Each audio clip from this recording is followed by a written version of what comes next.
Ranga, Kiambu, Turkana, In accordance with Standing Order 35, the business specified in the Gazette notice referred to above and as outlined in order paper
Order number 5, papers.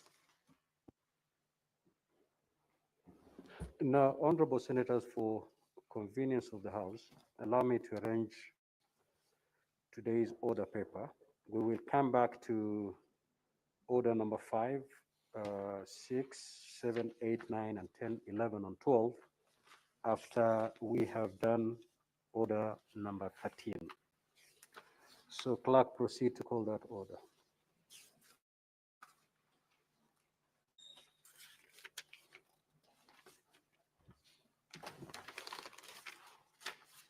Order number 13, the County Government's Additional Allocations Bill, Senate Bills number 1 of 2025, second reading.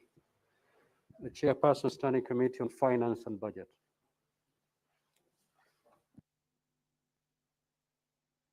I'm told the committee is actually concluding on this report, and probably by the time I'd finish moving, they'll have the report in the House, or at least circulated in our online platforms for members to read and give their comments. Mr. Speaker, sir, I beg to move that the County Government's Additional Allocations Bill 2025 be now read a second time.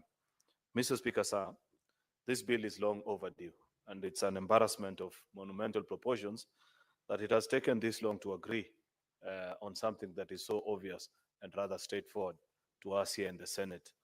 Yet, because of reasons that are well known to all of us, it has been a push and pull between us and our colleagues in the National Assembly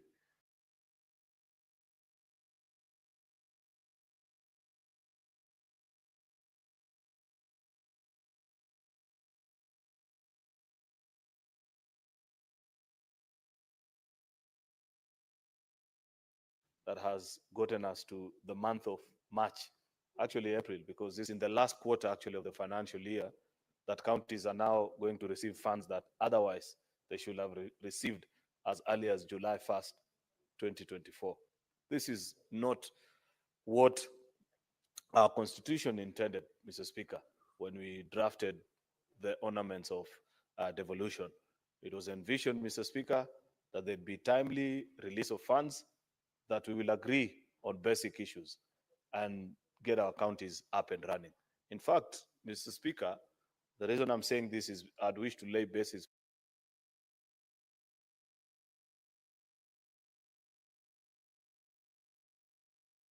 for many of our colleagues to understand why we're here and to understand the operations between us and the National Assembly better, have been calling and texting, asking if we can revert back to the old system. Mr. Speaker, I've had occurrence where I've met leaders, governors who probably have served here in the Senate, and they understand this very unique yet difficult relationship that we have to exist with our colleagues from the National Assembly who don't necessarily sometimes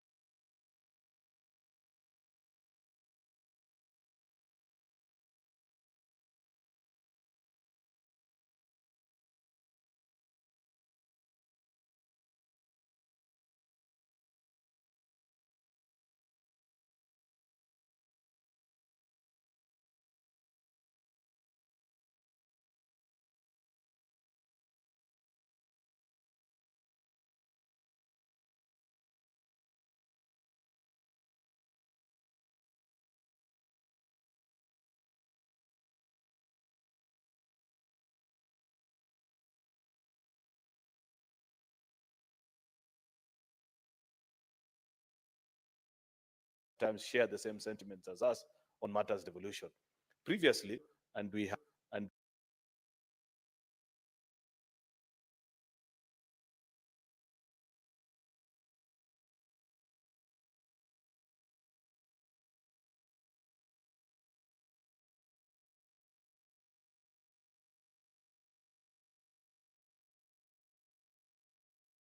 sentiment followed the formula, the county government's additional allocations came about.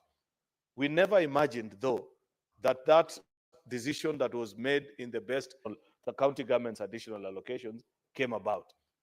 We never imagined, though, that that decision that was made in the best interest of our counties to ensure that equity supreme, as the Constitution expects of us as a house of equity, Mr. Speaker, will later be used to undermine devolution. This is quite unfortunate that it takes this long, inordinately long, be an agreement, and especially in a context where the Senate is a bystander. You know, Mr. Speaker, of course, unless you're a stranger in this house, you know that it is the RMLF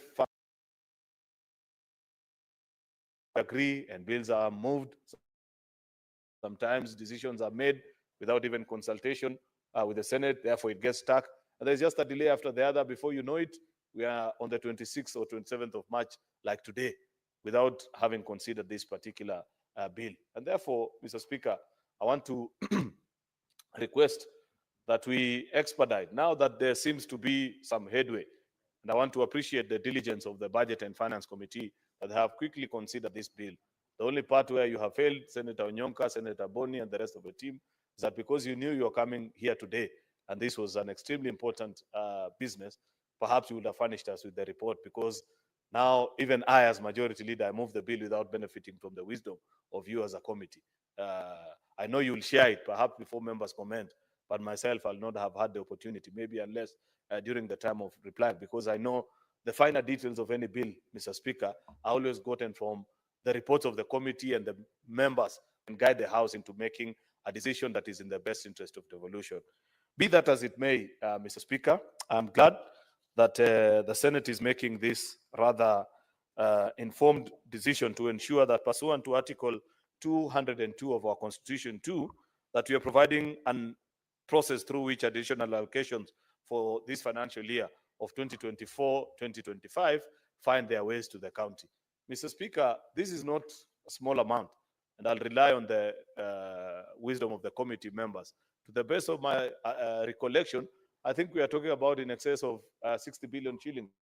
I'm not sure when the whip will be speaking, or Senator Onyonka, or any member of Budget and Finance, they will tell us actually on the 56 billion. So it's close to 60 billion shillings, Mr. Speaker. that needs to go to our counties. Even if that decision, even if we were to pass the bill as urgently as possible and have it concluded, to expect that counties will absorb those funds, knowing very well the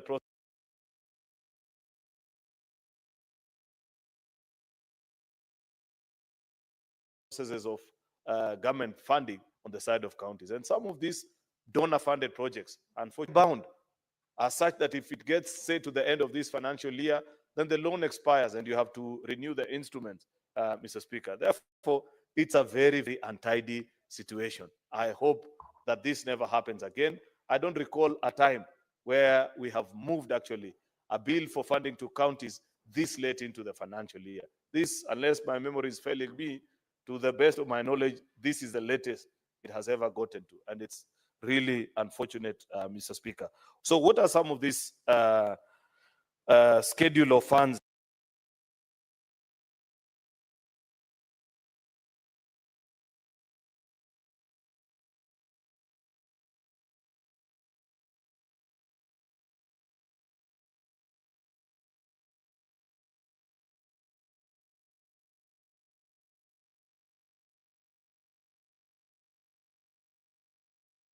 Mr.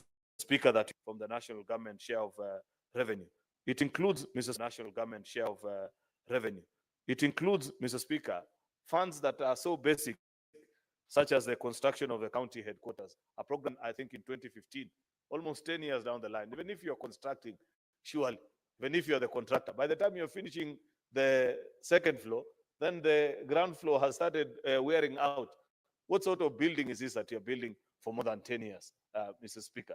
I am happy that this is the last batch of funds that you're actually dispersing to these 5 counties that have suffered. I hope some were diligent enough to conclude using other resources or get contractors that have better ability and resources as such that the buildings have been finished up, and these funds only go to actually pay for work that has already been done.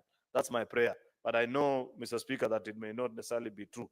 It includes also funds or conditional allocations, Mr. Speaker, to the county aggregation and industrial park program as set out in column C. You know, this program, I still have a lot of questions about it. And members of Budget and Finance Committee, perhaps later in the year, once you're done with this budget making cycle, it will be important that you follow through to your specific counties on what programs your governors are actually laying out to ensure that these CAIPs are not white elephant programs. COG, in partnership with the national government, and we support this idea of trying to whip up local goods and produce from our farmers and ensure that there is an aggregation process and a place through which we can enhance their trade. But in most counties, and this I speak from a position of knowledge, apart from the construction of the CAIPs, I don't see a concerted effort from the county governments to ensure that the produce is available. Otherwise, you will end up in a situation where there'll be a fancy building that has been built in Taita Taveta, Senator Waruma, but then there are no local produce to take to those aggregation parks. There needs to be sensitization from the county governments to ensure that indeed, as expected and as envisioned in the program notes of this particular program, Mr. Speaker, that indeed the produce is available. What are you aggregating if you don't have those produce in the first place? And where is the meeting that has led and spoken to people and said, okay, in this particular area, we want to strengthen either poultry farming, dairy, avocados, whatever that we need to do, so that as of now, the investment into the produce needs to already be happening, so that in another few months, when the CAIP centers are ready, then the farmers are already also, and the local cooperatives and CBOs are ready with the produce. Unfortunately, Mr. Speaker, unless perhaps maybe there are governors who are more diligent than the ones that I know, Mr. Speaker, then this is something that is of great concern to me. Conditional allocation for community health promoters, CHPs, Mr. Speaker, and this is a big problem because I know for a fact that there are many counties where CHPs actually continue to wait on this. And you know, the unfortunate bit, Mr. Speaker, is that you will find that CHPs have received the matching funds from the national government, but counties are being blamed that they have not paid CHPs actually. But what would they have used to pay with? Here's the funds now. Today is when, once you pass the additional allocation bill, Mr. Speaker, is when now it becomes possible for our counties to pay them. We must make a decision, and Budget and Finance Committee, you must lead us into making a proper decision, whether for programs such as this one of KIPES that are in all the 47 counties, for programs such as this one of CHPs that are in all the 47 counties, is there a need to budget these funds separate from DORA? Land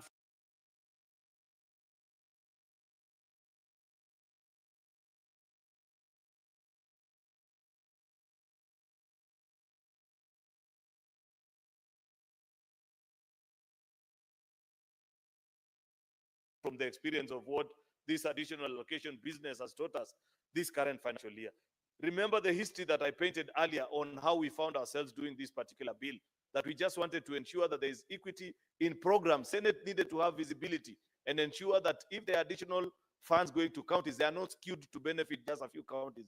But programs such as this one of CHPs, KIPES, that are in all the 47 counties, it is my considered humble view, Senator Boni Halwale and all the members of Budget and Finance Committee, that perhaps these are funds that we can include in DORA, as such that once we have decided on how much is going to the counties, Mr. Speaker, then there is no business as what we are having presently, where counties are CHPs are saying, we have received the share from the national government, but county governments are not paying. We have to make a better decision, Mr. Speaker. There's also arrears, actually, salary arrears for county government's health workers. No wonder they are always outside this particular Senate every other week. I have actually taken great concern, and there's something that I'm doing about it as a leader and somebody passionate about devolution, that we must be embarrassed, apart from just the usual decision that you make. You know, many times I see when people come to demonstrate here, senators join them, and we say, oh, yeah, we are going to fight for your rights, and that's the end of business. We must be a bit serious as leaders, you know, Mr. Speaker. You can't be granted legislative powers. Then, when people come to demonstrate, this time you join them and say, we'll think about it. Next year, they come back again, you're still telling them, we'll do something about it. Surely, Mr. Speaker, we have to do something about this space of health workers in our counties, Mr. Speaker. Apart from this proposal, the funding model that is being proposed here in this particular bill, Mr. Speaker, there's just something that is not right in the architecture. And you must celebrate what happened to the teachers and think towards that particular line, Mr. Speaker, because when teachers ensure that they have a body that is representative here at the national level and looks into all their affairs, Mr. Speaker, in the form of TSE, we should have thought about something for the health workers as well. Therefore, Mr. Speaker, I don't want to speak longer than that. The funds that are listed for the one that proceeds of the loans or grants for from the development partners, there are quite a number. There is a DANIDA, which is supporting primary health in devolved context. There is IDA and KISIP, the informal sector improvement project. This is another, and Senator Osotsi, I'm not sure whether it's your committee that looks into this particular specially allocated funds.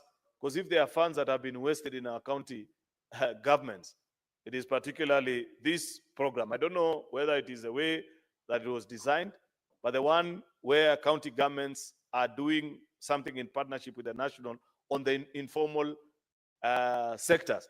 Apart from Cabro and the small works that are being done there, looking into the amounts actually that are being committed and the work that is being done is something that we expect your committee to lead us.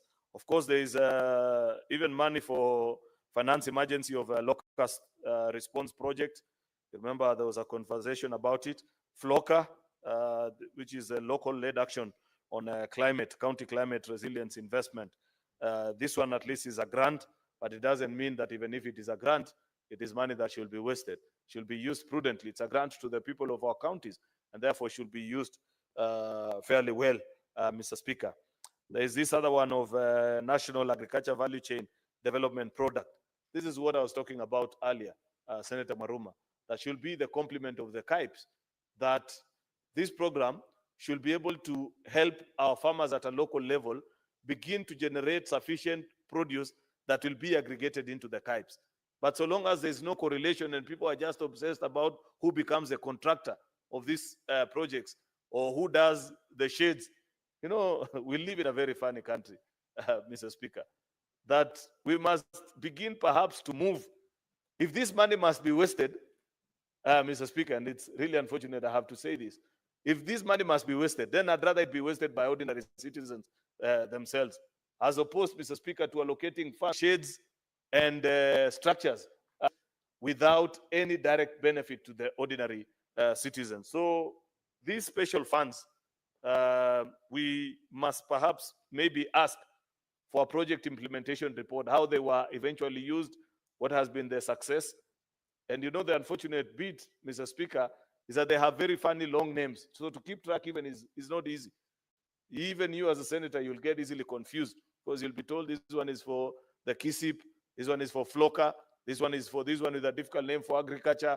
So to keep track of all these fundings that end up in our county governments and the expected impact is something that bothers us. Finally, Mr.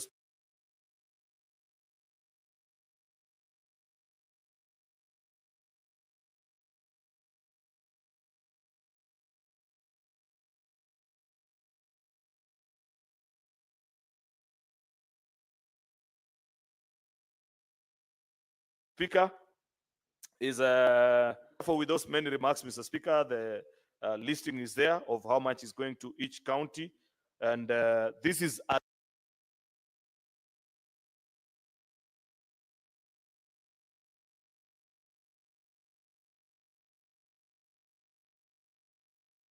the bill came, Mr. Speaker. I want to believe that our colleagues from Budget and Finance, without seeing the amendments, that already support their position, because I'm aware of some of the proposals that have been made there.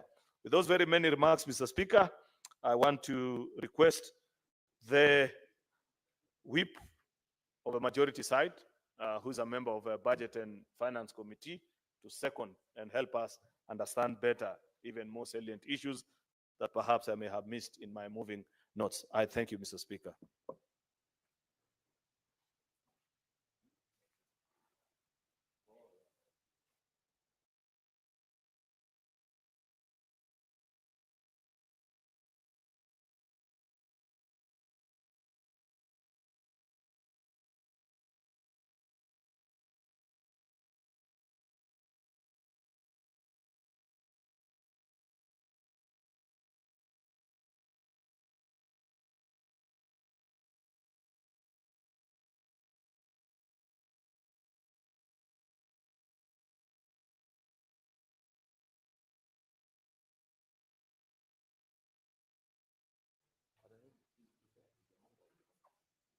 Thank you, Mr. Speaker.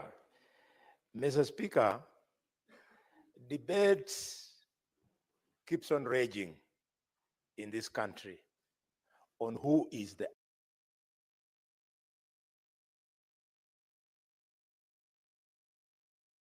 actual enemy of it. It's not too clear, but I'm starting to think that senators, governors, and members of the National Assembly are actually enemies of devolution, including myself. Mr. Speaker, I say this with maximum respect because the object of this bill is a simple thing. Provide a tool to transfer additional funds from the national government to the devolved governments in accordance with the recommendation of the Constitution.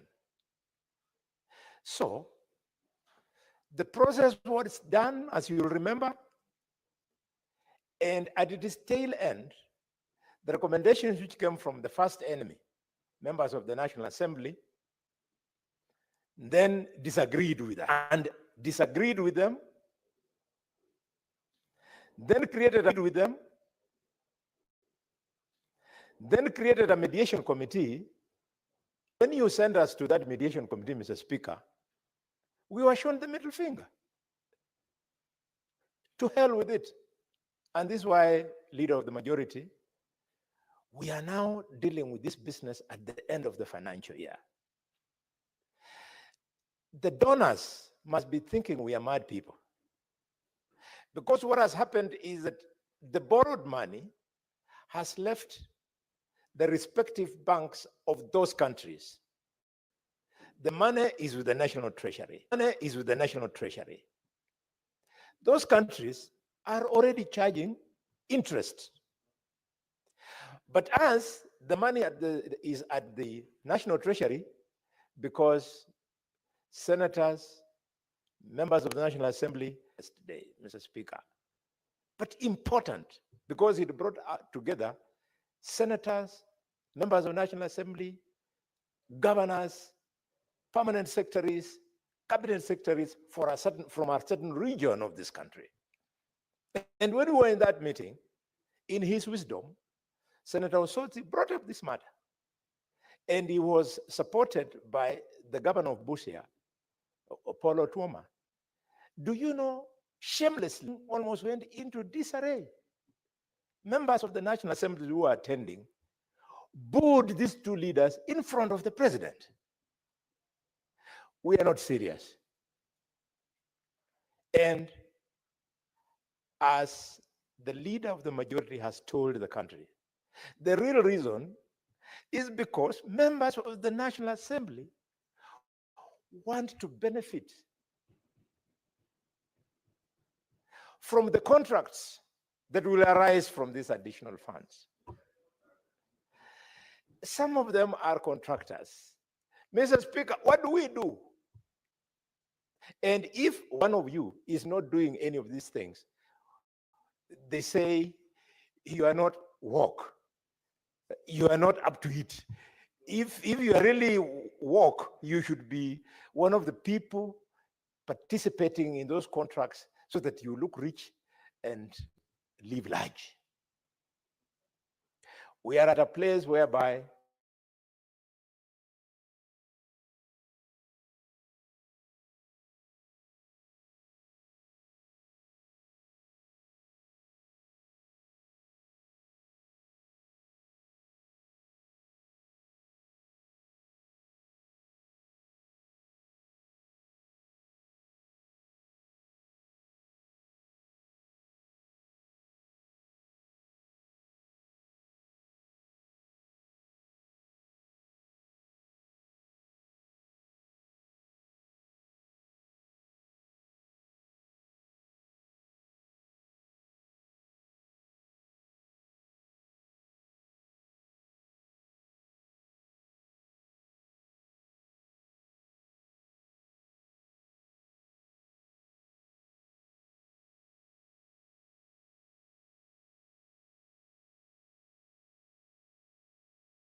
just we pass, if we do, is that the countries will now access a whopping 50.5 billion. It is there.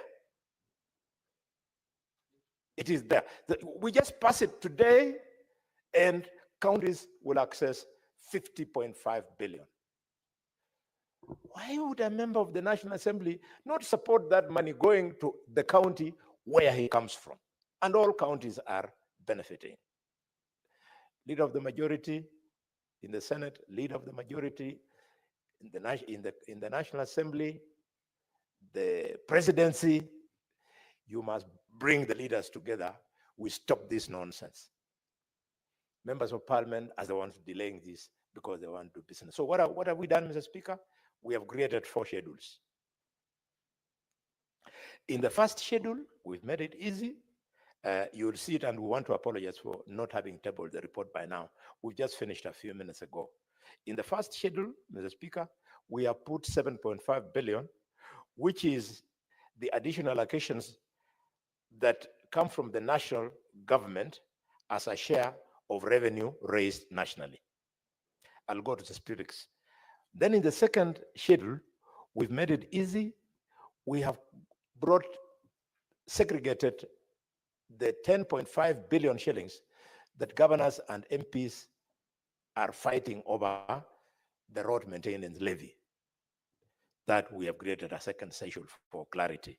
And in the third schedule, we have put money that is realized from court fines that are collected at various points where we have courts in the counties. And in the final schedule, we have then created a schedule showing the loans and grants. Having simplified it that way, Mr. Speaker, we have taken the first important step which we are asking this House to support this morning. Namely, we have removed from the bill any mention of that thing, road maintenance levy. It's a debate that cannot end. Removed it completely from the bill until the courts have made a decision. Because if you do anything here, it brings in the long story of sub judice and so on and so forth. So we have put it aside completely. Then we have remained with those three schedules. So there are these three schedules that I want to speak to for you to appreciate so as to pass it quickly this morning.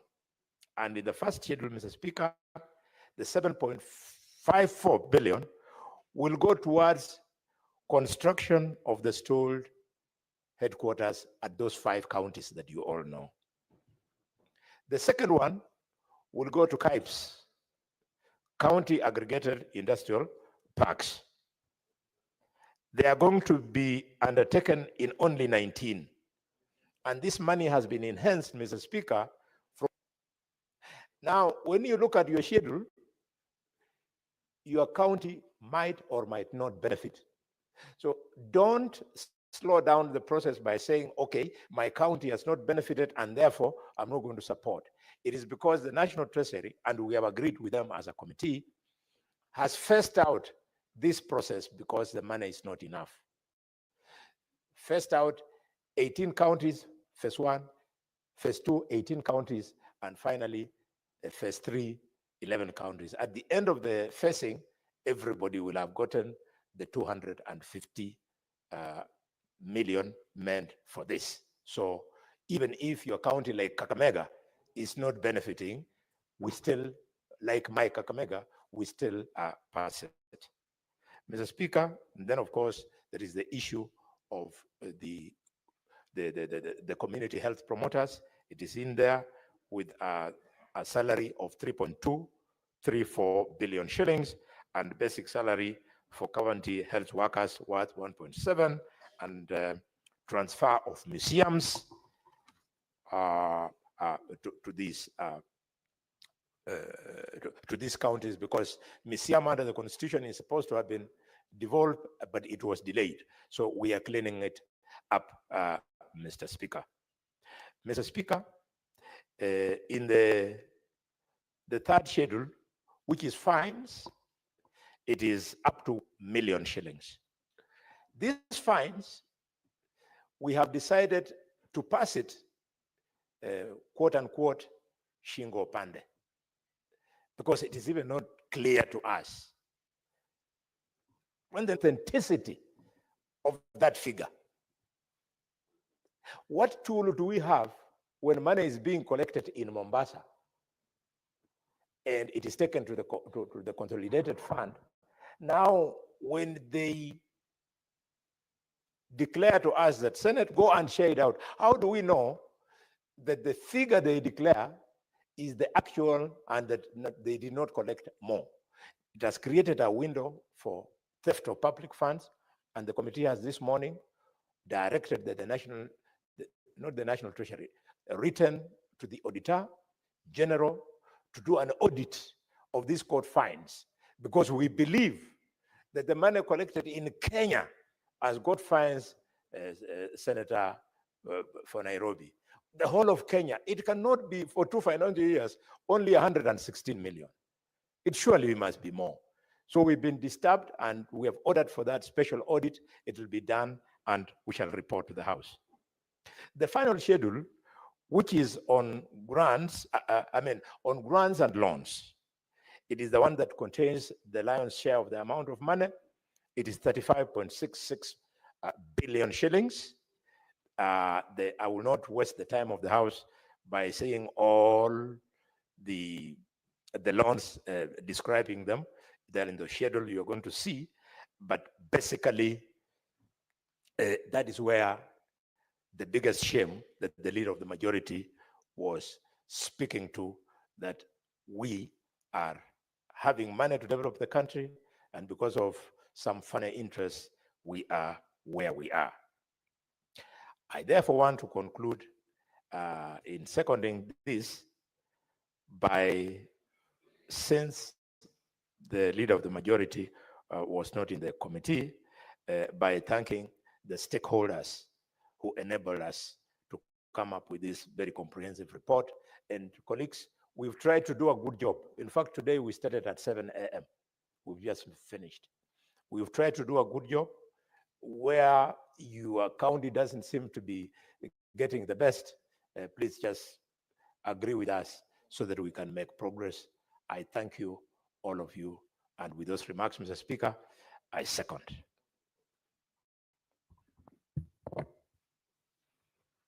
Honorable Senators, I will now proceed to put the question that the County Government's Additional Locations Bill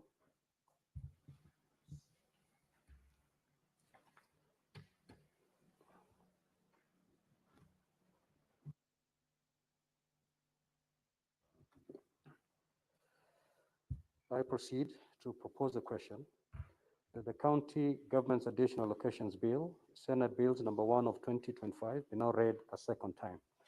The floor is now open for debate. Honorable Senator Sifuna.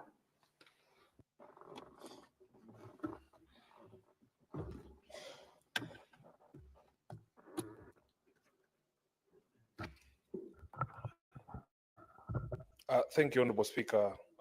I will suffer the same incapacity as the leader of majority that, we have not had the benefit of the report of the committee, but Senator Khalwale has attempted to shed some light on what the committee has done. First of all, allow me to comment on the question of the road maintenance levy fund. Honorable Speaker, our constitution has set out everybody's job.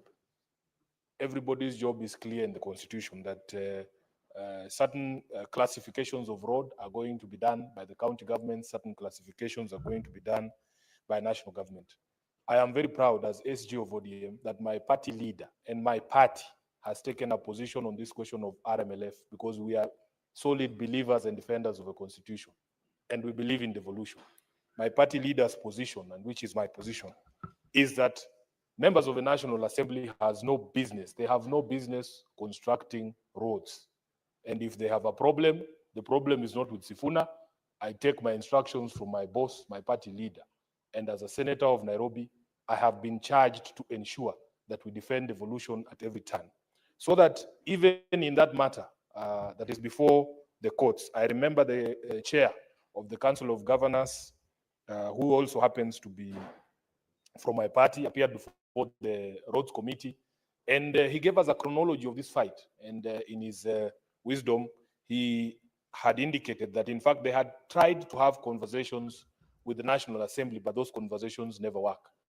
Because I remember when we were doing mediation on the division of revenue, the members of the National Assembly, in very condescending tones, were telling us that we as the senators should go and tell the governors to withdraw the case in court on RMLF. And we agreed with the chair of the Council of Governors as senators that we want that matter to be resolved by the courts once and for all. Because the law is there, the constitution is there, there is absolutely no reason why we should be fighting about this. And the most callous thing, Honorable Speaker, I have never been a member of the National Assembly, and maybe one day if I will be, maybe this, I don't want to use the word disease, but this attitude maybe will come over me, that somehow they have dissected the populations, they know the people who belong to the national government and the people who belong to the county governments. That, Honorable Speaker, it doesn't matter what prejudice the people suffer, for as long as the National Assembly does not get what it wants, then we can hold the entire thing at ransom. I remember sitting here with those members. I don't want to mention their names, but they know themselves.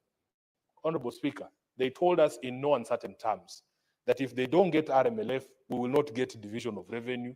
And I hear that I've told Senator Khalwale's committee the same thing, that in fact, if they don't get these RMLF funds, they don't care whether CHPs are being paid. I am very happy that you are able as a committee to distinguish these things, to separate them, and let that controversy over RMLF be resolved in the courts in accordance with the law.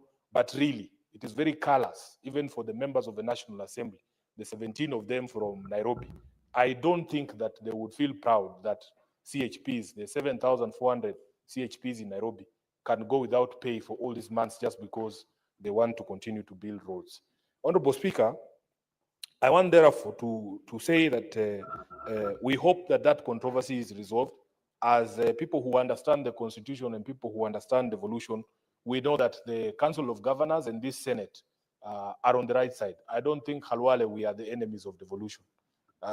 We have stood very firm on the floor of this House in our committees, even when we were doing mediation on division of revenue, to make it very clear to the National Assembly that, first of all, we are not enemies of the National Assembly, but we have an oath that we swore on this Constitution to defend county governments and their interests. And if the Constitution says a certain role is to be executed by the devolved units, we have a responsibility to defend that position. So when we say that it is our belief, both as a Senate, as a Senator of Nairobi, as SG of ODM, as a member of ODM, that RMLF should be fully devolved, the entire amount should go to the county governments, it is because that is what the law says.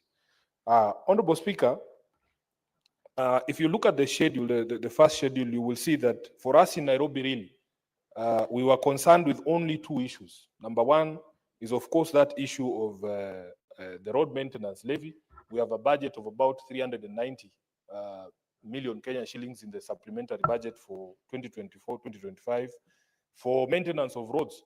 Those of you who have been moving around our estates in Nairobi, and I can see the Deputy Speaker looking at me because he's not very happy with the situation of the roads in Nairobi. And I am sure all of you have problems. You go to places in Kilimani, you go to Isili, everywhere our roads are in pathetic shape. And we were hoping that this impasse is resolved because it is also acknowledged that we need the resources to be able to do these roads.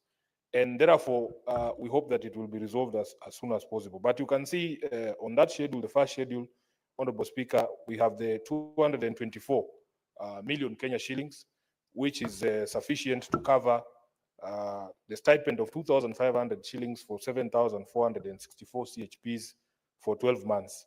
And then there is an amount that has been allocated there for basic salary arrears for county government health workers. And the majority leader, when he was here, he spoke about these health workers always showing up at our gate here, Honorable Speaker. And last week, there was such an event, just before we broke for recess, and you dispatched me and the Senator for Meru to go and speak to them. And I was very happy that we are not just paying lip service. The majority leader was not here. We were very proud that as a House, under the leadership of the Speaker, specific instructions were issued to the Committee on Health to bring all those stakeholders on board to be able to have that conversation. And I was speaking that day, I was not even sure, I was not aware, Speaker, that the Committee of Health of this House, that same day, had the ministry before them, and the chair, I have not seen him, but I remember seeing on the news that they gave certain deadlines to the ministry to be able to clear arrears of salaries for these county health workers, and including, what are they called? Yes, the UHC workers. So I am very happy, Majority Leader, that as a House, there are things we are doing in order to assuage the situation there, and we are not just paying lip service. Honorable Speaker, of course, I think there was an agreement with the judiciary, the courts, and therefore you might not find allocations of money out of court fines for Nairobi, Honorable Khalwale. But I agree with you that there needs to be greater transparency in disclosures from Treasury on amounts of money that are collected in terms of court fines originating out of enforcement of county legislation. If you look across the country, of course, Nairobi is notorious. The number of people who are arrested on a daily basis for violation of bylaws, and then even today, it is full of people who are being charged with various violations. And it is true that we need greater disclosures from Treasury on these amounts. So therefore, Speaker, with all those remarks, I will be hoping that we will have view of the report to see how the other matters have been treated. But it is very, very unfair. I honestly believe it is very unfair that we have kept counties waiting or awaiting these resources for such a long time just because of a dispute amongst leaders. At the end of the day, I remember during the mediation on DORA, we agreed on certain basic things. That number one, there doesn't exist a Kenyan who belongs to the national government and one who belongs to the county governments. And the number two, most times if there is a bridge over a river that has collapsed due to floods, the ordinary user of that bridge does not care who comes to repair it or where the sources of those funds are, where the funds are going to come from. They just want the bridge repaired.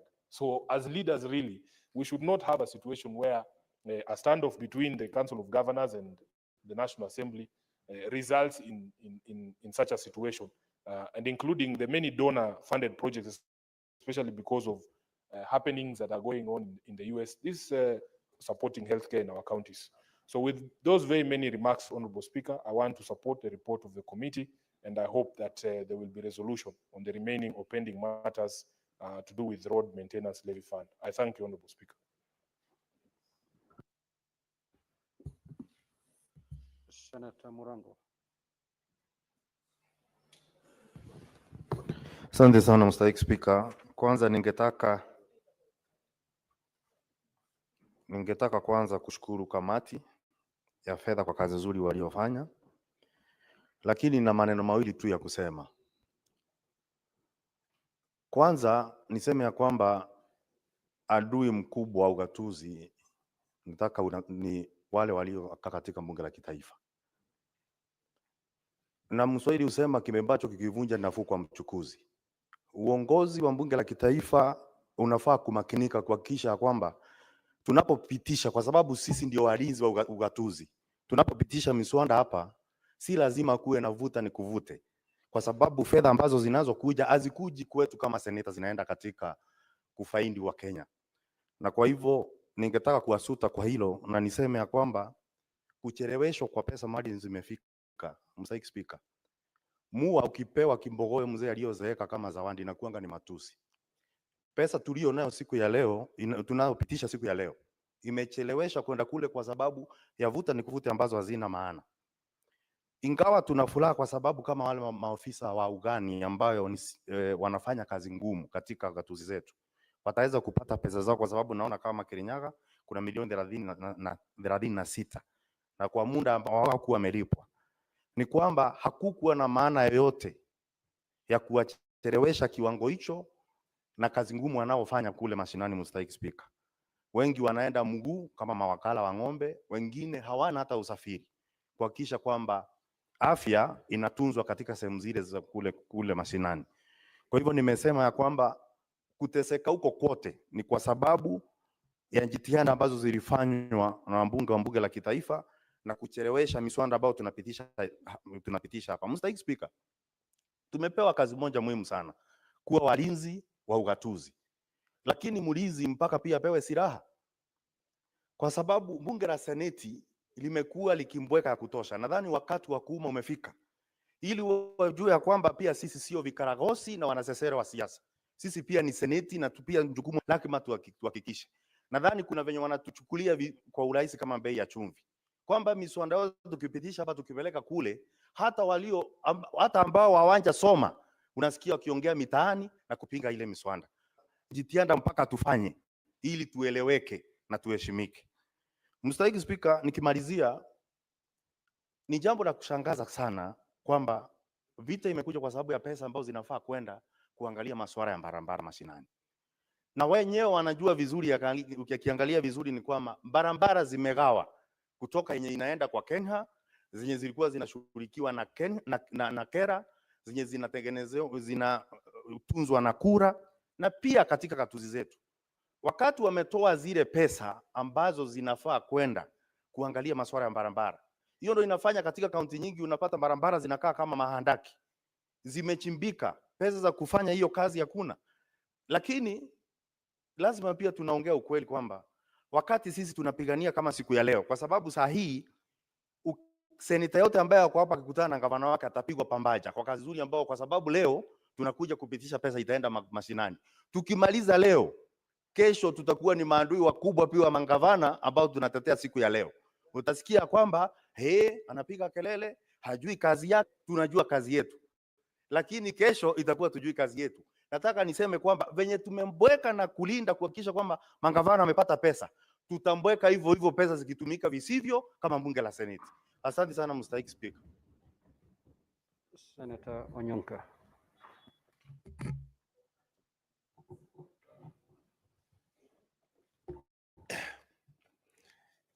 Thank you, Mr. Speaker.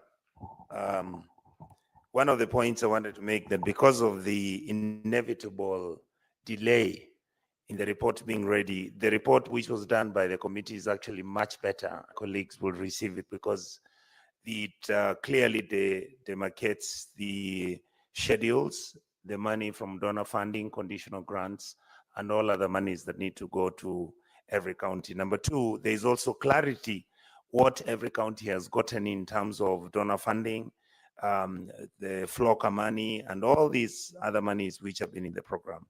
Mr. Speaker, I would like to thank the majority leader for his comments, and my friend, my brother, Honorable Boni Halwale, who we woke up at 7 o'clock in the morning to want to make sure that this report is done.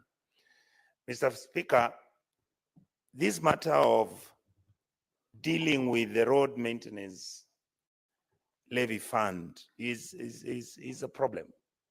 And it's a problem that has held us back until this time. I believe that the decision to allow the courts determine for us this matter in finality makes sense. Number two, Mr. Speaker, I would like to also say that I'm actually very happy that the committee for the first time with clarity. Remember, Speaker, we've come into this house and we've always asked that give us the amounts every county is getting in figures and from what agency, so that then, Mr. Speaker, we can explain to our people what needs to be done. I'm sure this house is aware that governors have already pronounced themselves. In fact, they were giving us 14 days so that they can make sure that this document is tabled here so that we can approve the money. My honest observation is that yes, just as much as governors are our partners and we really want them to succeed and we want to make sure that the funds are utilized well and effectively, we are beginning to feel that our governors are not giving us the best. Mr. Speaker, if you look at the audit discussions that have been taking place for the last 2 weeks, you'll realize that there's a lot of misappropriation, waste, and misuse of public funds.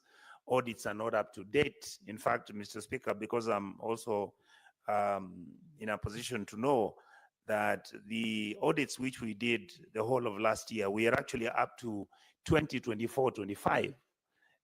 There are about 6 counties that their books have never been audited for the last 4 years. That's what they're struggling with. My feeling is that we would want to request our governors to use the money prudently, make sure that they are responsible, reduce the noise, the political noise that you have in the county governments, because Kenyans just want service delivery.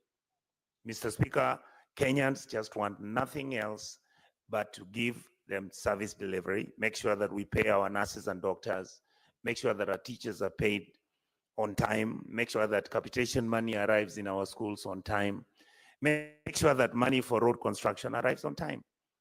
If that happens, I saw yesterday, Mr. Speaker, where there was a debate, public debate as to why Kenyans are hungry. I mean, angry. I don't think Kenyans are angry. Kenyans just want service. University students want their money to be available for their education. Teachers want their money for capitation to be available. Those who need to be promoted, promote them. Community health workers, people who are playing a very, very services within our country.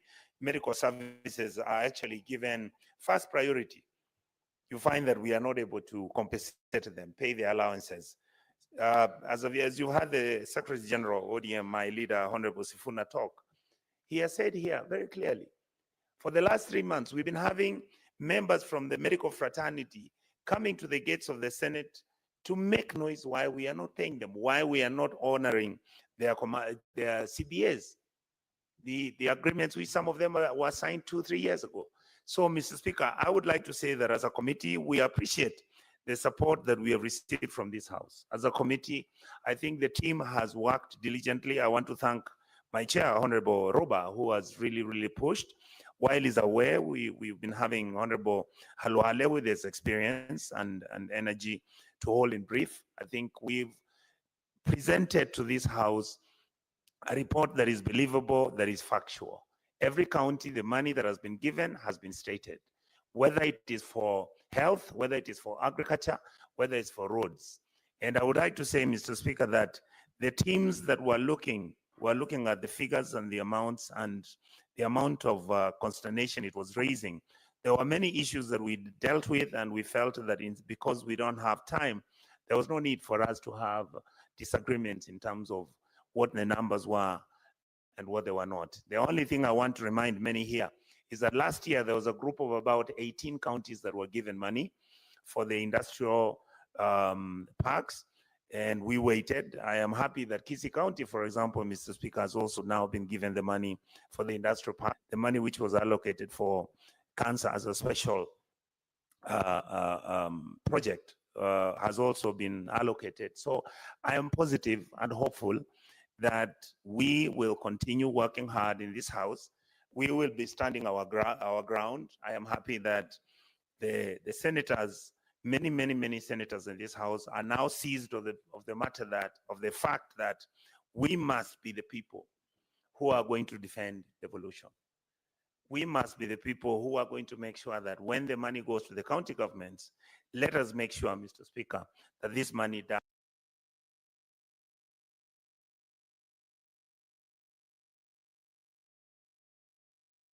as the service that is supposed to do, so that I am happy that the amount is about 50,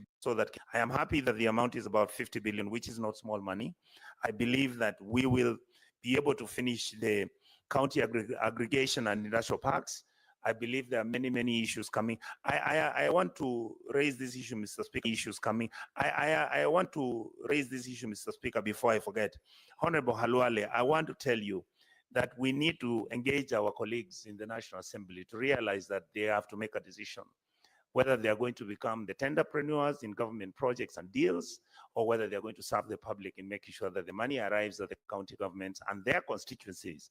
There's a lot going on in our counties. There's a lot going on in our sub-counties. And Mr. Speaker, there's a lot going on in our sub-counties. And Mr. Speaker, my honest observation is that unless we begin to become prudent, and we need to deliver services to our people.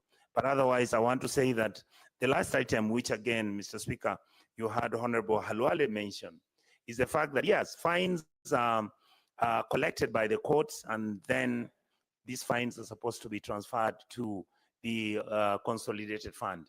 What we realized for the last 3 years that we've been looking at these figures, we have actually never had anybody say whether there was an audit done on these fines, whether the money is still being domesticated at the judiciary, or whether the money was transferred to the consolidated fund and budgeted for other purposes. I believe this would be a good call, because even if this money may not be so much, any money right now is needed in our republic. And I hope that we will continue to make sure that we maintain prudency and dignity in making sure that our resources are utilized effectively, fairly, equitably, and prudently. And this issue, another matter that I would like to finally engage in and explain to my colleagues in this House, we have been conducting audit report, and I would wish that my colleagues deeply look through, particularly this Senate. It is your responsibility to try and save the county governments, because they are really in trouble. Finally, we need to come up and solve this problem of where all governors, and indeed they are correct, that there is always late disbursement of funds from the exchequer. That matter must be sorted out because, Mr. Speaker, anytime you delay payments of a trader or a business person who was a supplier, naturally you understand what that means. It means that his loans are either not going to be serviced. You're going to find some of these people have been auctioned in several counties. Some of these contractors have died, and Mr. Speaker, Governor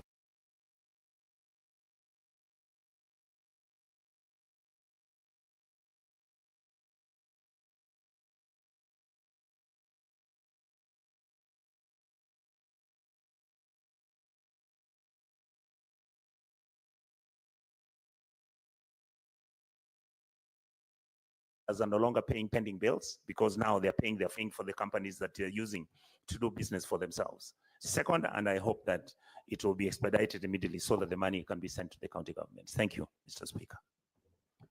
Honorable Senators, for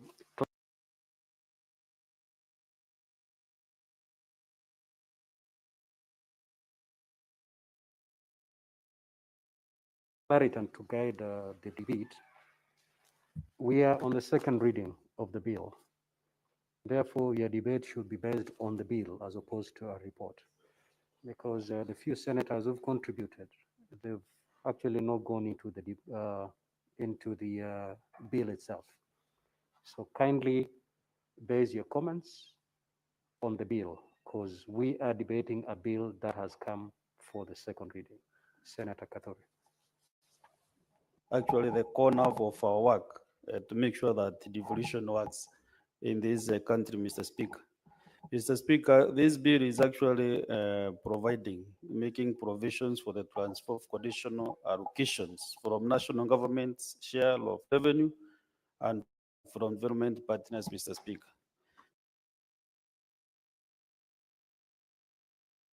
Mr. Speaker, as you have guided, we are actually supposed to look into the content of the bill. And Mr. Speaker, first of all, is also to make a concern that these disbursements are coming towards the end of the financial year, Mr. Speaker. We are entering the fourth quarter next month, and that is, we have really drained the counties from spending this money to the people that we represent. All the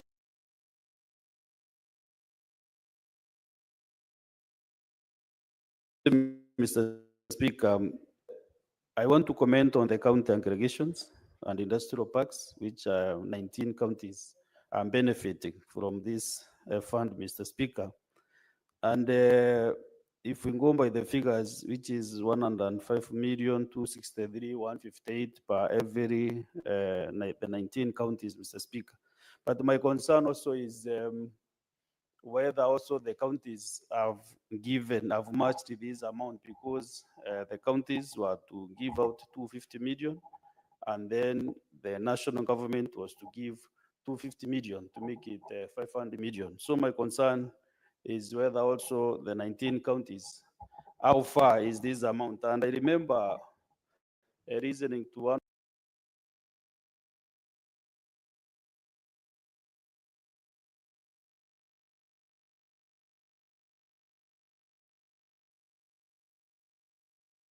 of the programs in Meru FMs, there's 105, then it means that project can be almost now, if all the other monies were released, we shouldn't be at almost 75%, Mr. Speaker.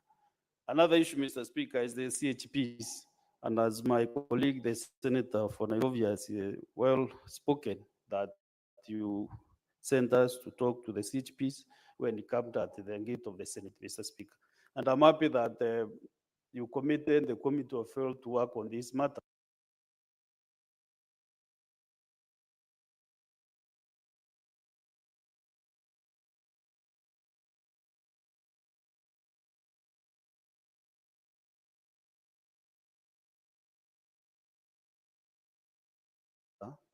And Mr. Speaker, maybe in the next after recess, we will need to know the progress from the chair of the Health Committee, because, Mr. Speaker, it becomes very disheartening that citizens of this country, this youth can work for us and all for our parents, for our children, for all of us, the population of Kenya.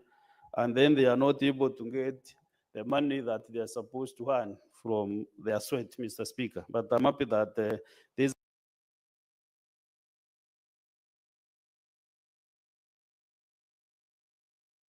money, once we dispense, transmitted to the county and governments so that also they can be paid. Again, also, Mr. Speaker, is also to ask myself, are the county governments also giving also their part of the bargain? Because they are sharing almost 50-50 with the national treasury. So my concern also is whether the counties are able also to match this money so that the CHPs can get their allocation, Mr. Speaker.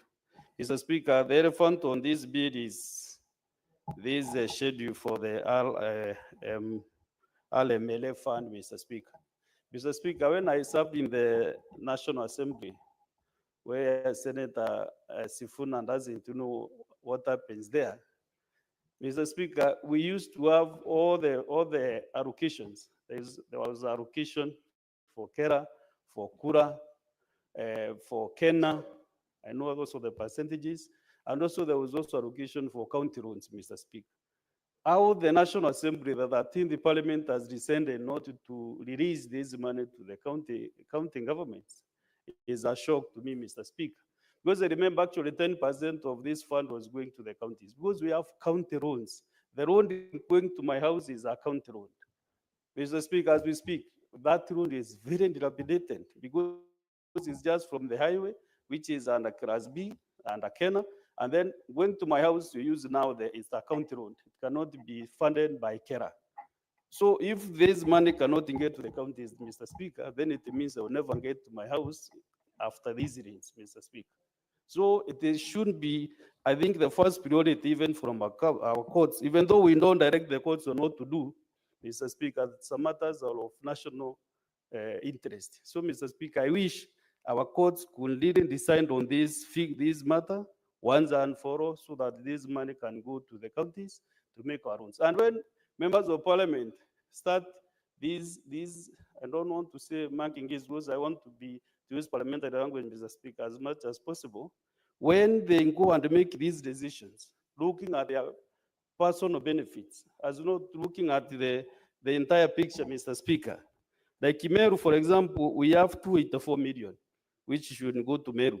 And this, because we have 9 constituencies, every constituency can benefit from approximately that million per constituency, Mr. Speaker. And this is good money for those roads because you need just to grain and gravel, Mr. Speaker. So I think the National Assembly should stop drilling devolution. Mr.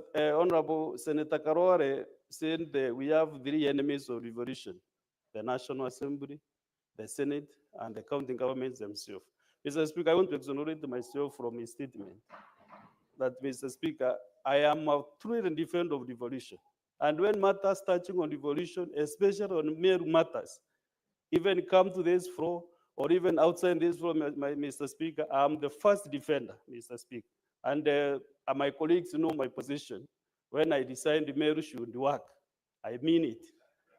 And I usually go the best I can so that I can see or I can feel that the mayor is working. I'm a very happy person, Mr. Speaker.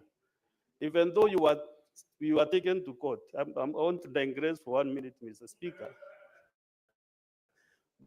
But when you yourself, the Speaker of the Senate, your petition, there was a petition to the High Court, Mr. Speaker. I want to thank you because you really stood the ground of the Senate and said once a governor is impeached, she will remain impeached, Mr. Speaker. And I want to thank you very much, Mr. Speaker.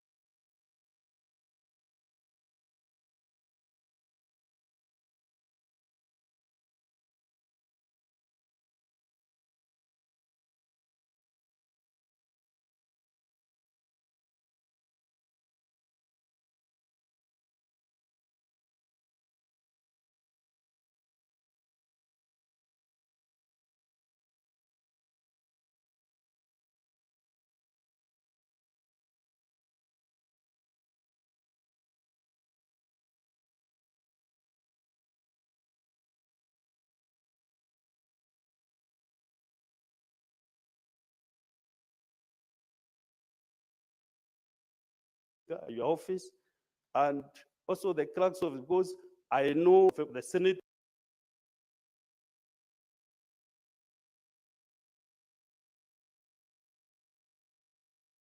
put a lot of effort on this matter.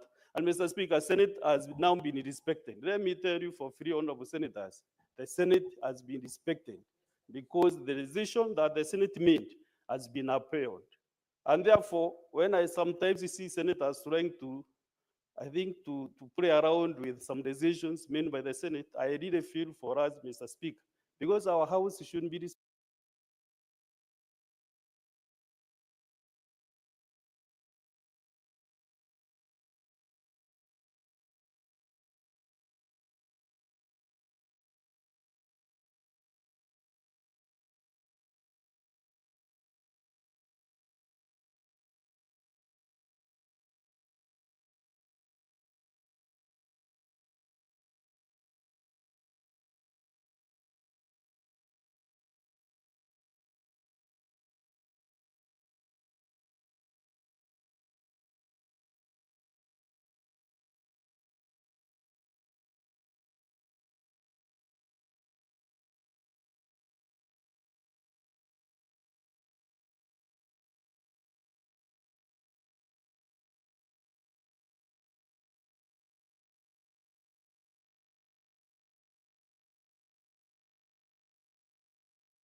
First of all,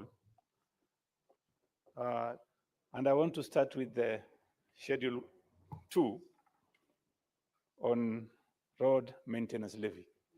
You know, Honorable Speaker,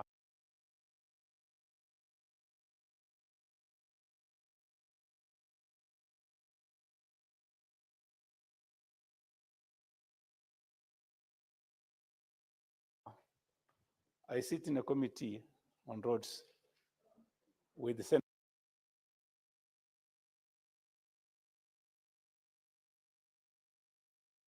Senator Wambua. And the CS came before that committee and told us, surprisingly, that he has gotten 7 shillings per litre added on fuel levy. And the 7 shillings is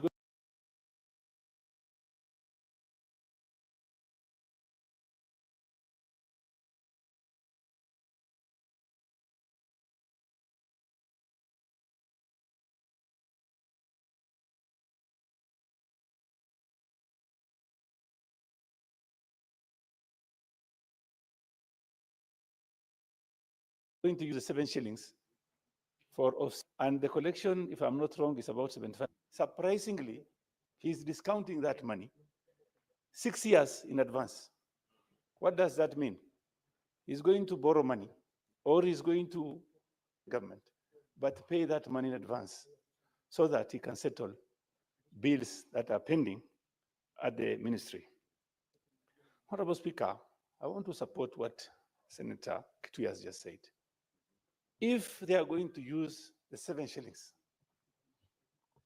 at least half of that money should go to counties. Honorable Speaker, the county governor who is in charge of roads, I think it is governor for Kiambu, before our committee one time. And what he said that time, what he told the committee was, they have thousands and thousands of kilometers of roads in their counties that are not being the counties because they don't have funds. So if today the National Assembly, let's say for example, the CS wants to take the 7 shillings and the 15 shillings, the National Assembly wants to take that money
be conducive.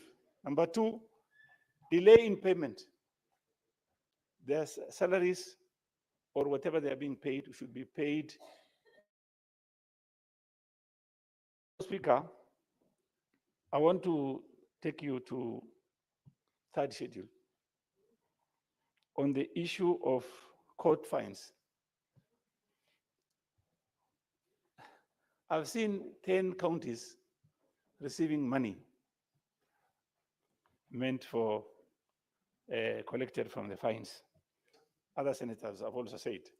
Other senators are saying accountability for these funds should be open and should be scrutinized. We need to, and how much money is being given to the counties, and why is this money given to only 10 counties? I don't know the reason. Somebody can even tell me. Finally, Honorable Speaker,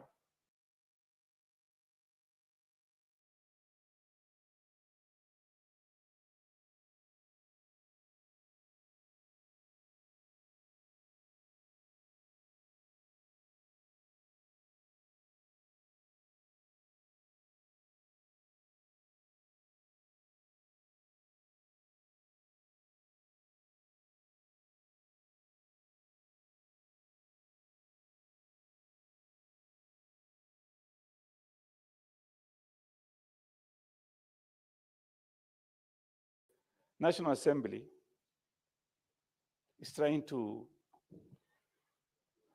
put forward is that the counties are corrupt. Counties are not managing their resources very well. But you see, Honorable Speaker, yes, we have a problem. But the problem in the counties are supposed to be managed, oversighted by this House. The money can be budgeted. You will find that people will go for public participation. The community will say what they want. The budget will be undertaken. And after that budget is undertaken, then there will be another budget, which is called supplementary budget, will be brought. Once they bring that budget, you will find that what the people have asked for is not going to be there. They've been removed. What this House needs to do, Honorable Speaker, is to follow each county. What budget would they put forward? And what was the public participation?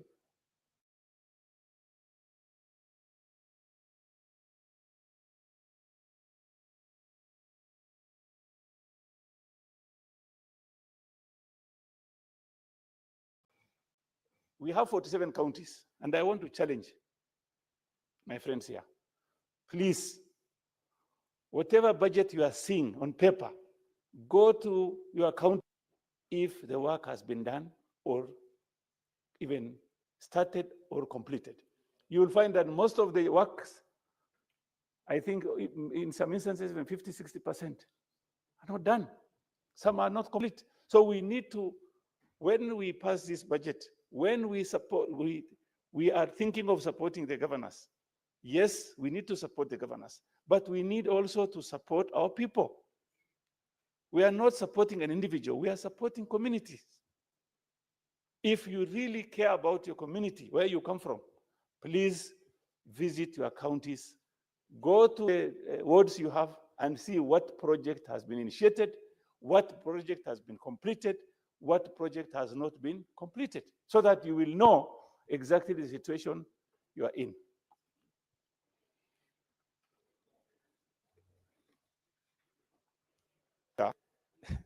And the road to my house is called, it's Indege Road. And then there is a rough road called Korongo Road. It's about 1.1 kilometer. That road, some contractors put some stones and not finished. It takes me from current shopping center to Korongo Road about 2 minutes. From Korongo Road, from Ndege Road to Korongo Road will take me about 10, 15 minutes. Why? Because the monies that are supposed to go to the counties are not going to the counties. 7 shillings have been taken by the national government.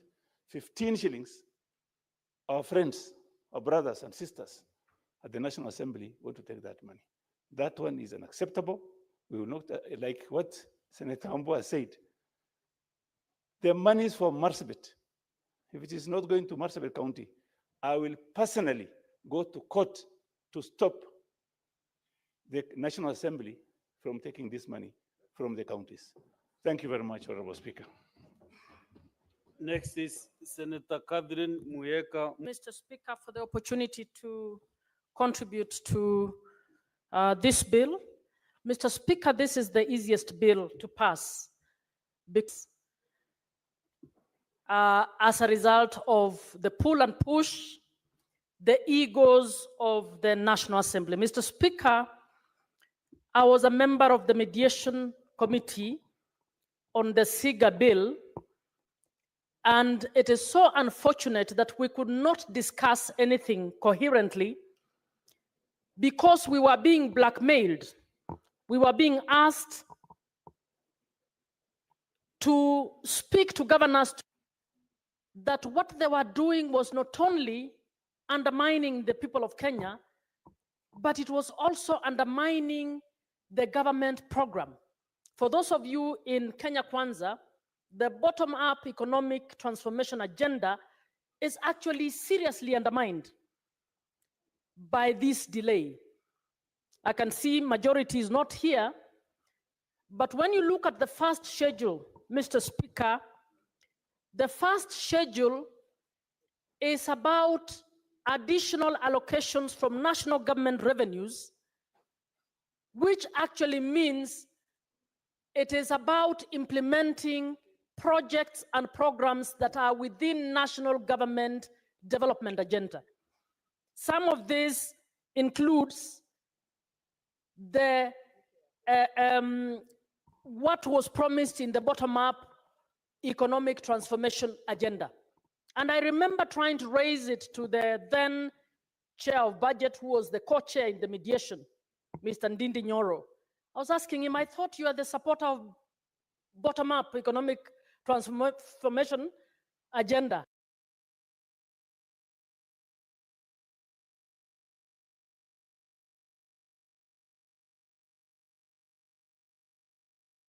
How do you undermine this? Projects that you should be showing Kenyans that you're implementing.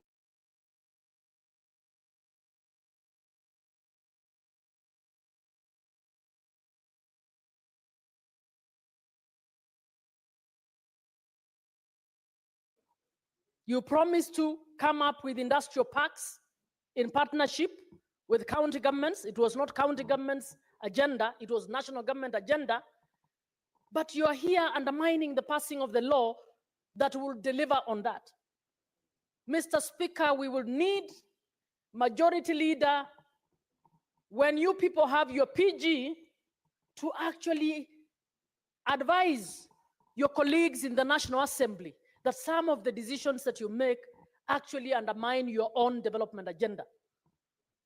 So we won't be able to show much on all these programs in the first schedule because of the ego trips between the National Assembly, actually mainly by the National Assembly, that have delayed this issue. I would like us to apologize.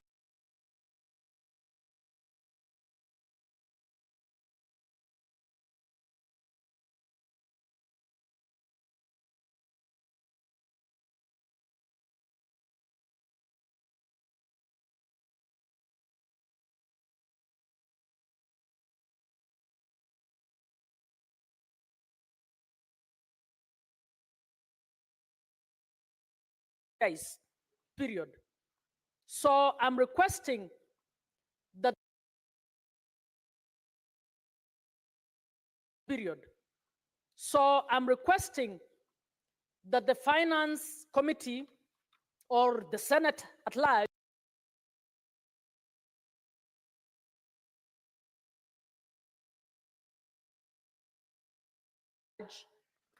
recently. Mr. Speaker, I would then want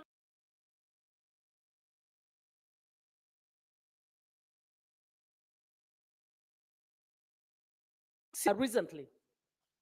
Mr. Speaker, I would then want to speak to the fourth schedule. The fourth schedule is about the development partners funds that are being on additional allocations. Mr. Speaker, out of 14 funds, only 2 are grants. 12 of those funds are funds, only 2 are grants. 12 of those funds are loans, loss that has been occasioned by the 8 months delay in operationalizing these loans. And I am suggesting that the Finance Committee get a report from the Parliamentary Budget Office, an assessment of how much has been lost in terms of public funds when we consider the fines and the commissions we have to pay, because as soon as we signed those grants, as soon as we signed the loans, the charging has already commenced. It is important that the people of Kenya get to know. It is also important that the National Assembly gets to appreciate how much we are losing as a result of these ego trips. So it will be good to know in terms of the penalties that we are being charged. It would also be good to know the value loss that we have had because of the delays in implementing the projects that ought to have started. If we don't bring this on, if we don't actually put a value on what we are losing, then they don't appreciate. They imagine it is just a matter of showing who is, it's an ego trip about who is or who has the powers between the two houses. And it will be good in future for us to be able to tell the Kenyans that we are losing this much because National Assembly does not want to implement devolution. Mr. Speaker, I'm requesting that that figure be given to us on how much we have lost on the 12 loans in terms of the commissions that we are being charged and the commissions that we are being charged and the cost of not implementing these programs. Mr. Speaker, when it comes to the schedule, the committee, that even though they have passed it, we need to find a more transparent formula in which we can determine how much of these court fines are coming in and how much each county has to get. When you look at that schedule, it's very few counties that are receiving any monies out of the court fines. I have no clue why it is only those counties. It will be good to know how much we are getting out of this and how much in terms of apportionment will be going to all the other counties as well. So as I finalize, my plea is that as a Senate, let us ensure we don't have a repeat of what has happened. And that might mean that we think out of the box in terms of how we want to pass the SIGA bill. And if it means there is a big conversation around within the summit and among the two or between the two houses, we need to truly find a solution so that National Assembly appreciates that funds that have been negotiated in loan agreements, grant agreements, funds that have been put in budgets courtesy of the national government development agenda are funds that we cannot hold back merely because we want a particular fund to pass. I think it's the most shameful thing that they use the RLMF to actually blackmail the country on very, very important funds and to delay this, the implementation for 8 months. Mr. Speaker, I support this bill, but request that the issues I've raised, which are important issues, be looked into by the committee so that we do not have a repeat of this in the coming financial year. Thank you.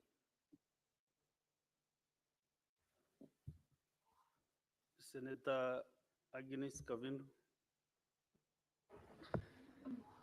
Thank you, Mr. Speaker, for giving me this opportunity to first of all congratulate the Committee of Finance and Budget Senate. And Mr. Speaker, I want to say and to echo the words of those who have gone before me, this bill is overdue and counties are suffering. Mr. Speaker, I want to say that I will support the bill even as Machakos is losing on like the first schedule. Machakos last year had 445,350,996.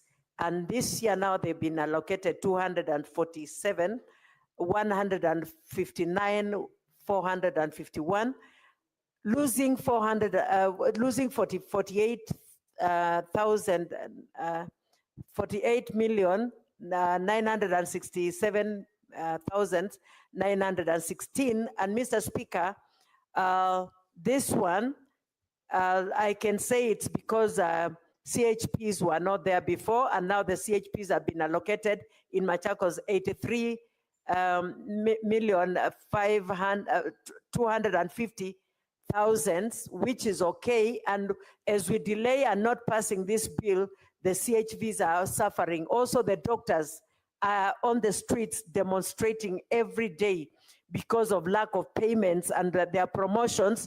And so, Mr. Speaker, we should pass this bill as soon as possible.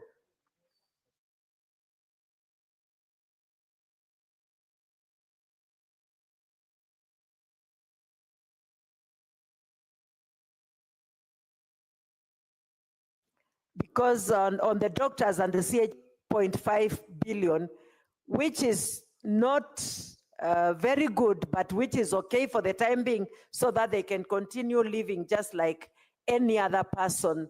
On the second schedule, Mr. Speaker, I would say that Machakos is gaining, because last year, 2023-2024, Machakos was not allocated any money on roads maintenance, and this year we have been allocated 1,887,445, which is okay. And Mr. Speaker, on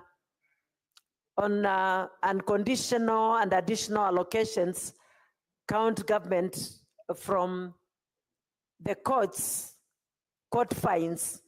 Machakos last year had 14,336,324. This year we've gained with the one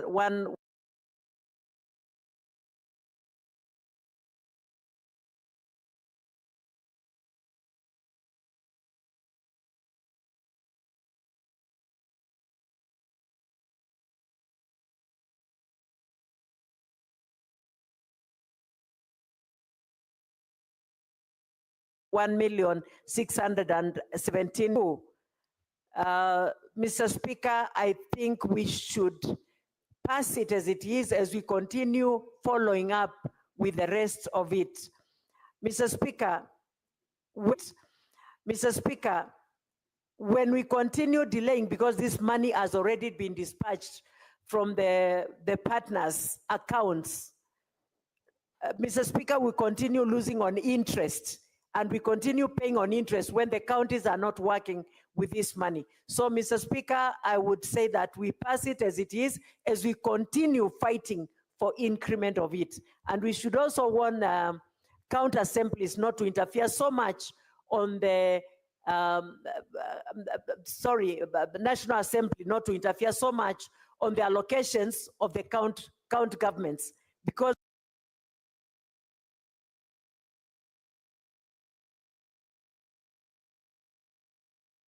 we are on the ground and we know what is happening on the ground. Mr. Speaker, like when you go to Machakos and go and see the roads that belongs to county, they are in pathetic situations, Mr. Speaker. And that is why the governors are saying that they should be given this money so that they can work on the roads. And when the National Assembly, the MPs are working on their roads, the county governments should also be working on their roads. Mr. Speaker, I support. Thank you. Senator Kinyua Nderitu.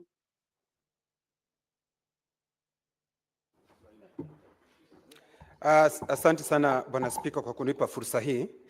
Kwanza mwanzo nataka kuunga mkono mswada huu na vile vile Bwana Spika, nataka kupongeza kamati ya fedha ya Seneti ambayo inaongozwa na Senator Roba kwa kazi nzuri ambayo wamefanya Bwana Spika.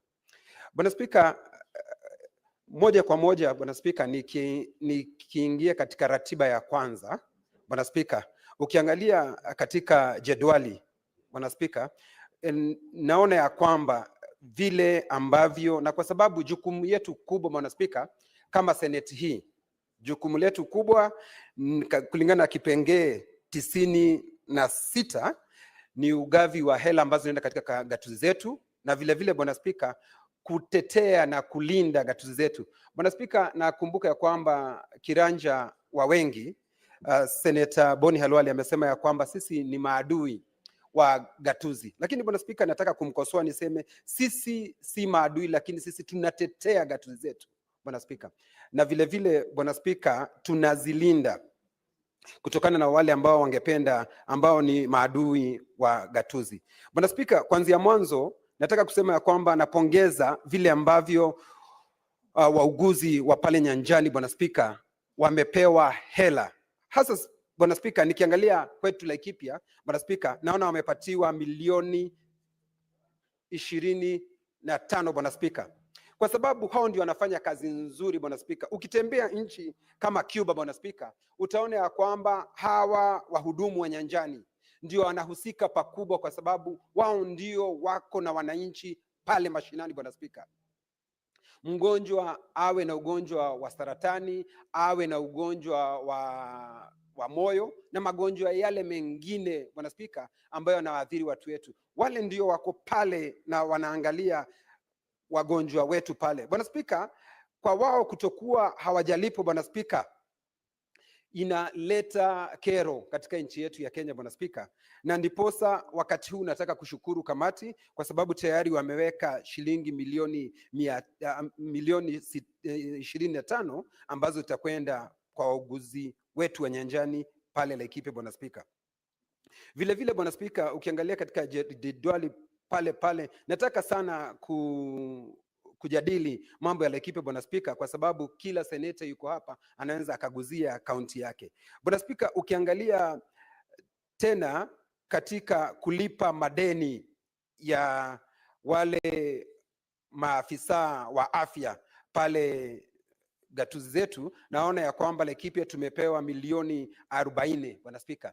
Hii itasaidia kwa sababu Bwana Spika, wewe hivi juzi ulikuwa umeenda hapa kuchukua dua ambalo lilikuwa imeletwa na hawa madaktari, kwa sababu kila wakati ni maandamano kwa sababu hawajapewa pesa yao Bwana Spika. Hawa wauguzi ndio tunategemea kila wakati, kwa sababu Bwana Spika unaweza kukosa barabara Bwana Spika, unaweza kukosa hata elimu, lakini Bwana Spika ukiwa mgonjwa unaweza ukafa. Kwa hivyo ni vizuri sana hizi hela zimewekwa ndio waweze kuwa wamehudumiwa, kwa sababu Bwana Spika wamekuwa kila wakati na shida. Bwana Spika, ninataka kuangazia hizi sehemu ambazo zimetengwa ama KAIP ambazo zimetengwa kuongeza dhamana za bidhaa zetu Bwana Spika. Sijui kamati hii ilitumia ujuzi upi ama ni walitumia kiwango kipi kuchagua ni gatuzi zipi Bwana Spika ambazo watapatia hizi hela. Nakumbuka sisi kwetu Laikipia pale Rumuruti Bwana Spika, aliyekuwa waziri wa viwanda na biashara Mheshimiwa Moses Kuria alikuja pale na tukafungua hiyo sehemu na tukapiana zaidi ya eka 300 kufanya hii shughuli Bwana Spika. Kulikuwa na sherehe kubwa, tulikuwa na mbwembwe Bwana Spika, na sisi tukajitolea na tukaweka ile sehemu na tukasema ya kwamba hii ndio sehemu itakayotumika kwa sababu tuna shamba kubwa. Kwa hivyo tukangoja kwa hamu na gamu, kwa sababu serikali kuu ilisema itapeana shilingi milioni 250 kwa kila gatuzi Bwana Spika. Lakini nikiangalia hapa Bwana Spika, naona ndio kuna gatuzi 19 ambazo zimepewa. Nakumbuka kiranja walio wengi Boni Halwale amesema ya kwamba ndio tuwe na subra, kwa sababu hata kaunti yake haijapewa zile hela. Tuwe na subra tuweze kuangalia, pengine wakati ule mwingine na sisi tutakuwa tumeangaliwa. Lakini Bwana Spika, shida moja na hata maswali ambayo tunapaswa kujiuliza, sehemu hizi ambazo zimetengwa tayari tumejua ni bidhaa zipi ambazo tutakuwa tukiongeza dhamana, kwa sababu tunaweza tukatengeneza hata serikali ikaleta pesa pale, lakini ibaki kuwa mahame Bwana Spika, kwa sababu tumeona mambo mengi yakitendeka, hata nyumba nyingi zinatengenezwa, vitu vingi vinafanywa, lakini inabaki kuwa mahame Bwana Spika. Kwa hivyo tuangazie kama seneta, pesa tukigawa ziende katika gatuzi yetu, zile sehemu kuwa zikitumika vizuri Bwana Spika. Tusitengeneze ya kwamba tumetengeza zile sehemu ya kuongeza dhamana katika bidhaa zetu na hatuna chochote ambacho tunaongeza dhamana. Kama kwetu Laikipia tuna nyanya, tuna mifugo, na tuchague ni kipi ambacho tutakuwa tukiongeza dhamana. Ukienda Uasin Gishu nao wakue ni kipi wanaongeza dhamana, ndio tusifanye jambo moja sisi wote tukue kuna jambo tunafanya. Ni kukue kila gatuzi Bwana Spika ikue imechagua ni nini ambacho wataongeza dhamana. Ukienda Narok upate ni ng'ombe, kama ni maziwa Bwana Spika, tunashabikia Narok kwa kufanya ile kazi. Ukienda Nyamira Bwana Spika ni mandizi Bwana Spika, wao tunashabikia hiyo. Lakini Bwana Spika, isiwe ati ukienda Narok ni maziwa, ukienda Kisii ni maziwa, ukienda Nyamira ni maziwa, itakuwa ni kazi bure Bwana Spika. Kwa hivyo ni mpaka tujipange, tujue ni lipi tunakacholifanya wapi Bwana Spika. Bwana Spika, kuna huu mfuko wa ushuru wa kutengeneza barabara Bwana Spika. Kwa lugha ya Kiingereza wanasema RMLF Bwana Spika. Bwana Spika, mimi naunga mkono kabisa, kwa sababu hakuna barabara zimesemekana vizuri. Hizi ni barabara za gatuzi na hizi ni barabara za serikali kuu. Na Bwana Spika, hata gatuzi zetu zinahitaji zile pesa Bwana Spika. Ni hivi juzi tu waziri wa barabara alikuja na kutuambia kwamba tayari shilingi 7 zitatumika kulipa madeni ya serikali kuu. Lakini hata gatuzi zetu zina madeni, na sisi wa Kenya ndio tumetoa zile shilingi 7 kwa mafuta wakati tunanunua. Kwa hivyo hizi pesa zinapaswa kugawa mpaka kwa kaunti Bwana Spika. Na Bwana Spika, nikiangalia katika ratiba ya pili Bwana Spika, Laikipia kulingana na ugavi wa fedha hizi za RMLF Bwana Spika, Laikipia tungepewa milioni 235 Bwana Spika. Bwana Spika, hili jambo kupelekwa kotini, naomba tu koti zetu zifanye kwa haraka ndio tuweze kupata. Sisi Laikipia hatutaondoka Bwana Spika. Mimi nitasimama kidete, nitasimama wima, kwa sababu barabara zetu za Laikipia ziko hali mbaya Bwana Spika. Na kusema ya kwamba National Assembly Bwana Spika ama jumba la kitaifa litaleta mvurugu huu, ndio sisi watu kaunti zetu zisiweze kupata hela hizi Bwana Spika, tutapinga leo, kesho kutwa Mtondo na Mtondogo, tuweze kupata pesa zinazoenda katika kaunti zetu Bwana Spika. Na sisi Laikipia hizi milioni 235 tusiambia kwamba Bwana Spika sijui governor atatumia vibaya, sijui atatumia namna gani.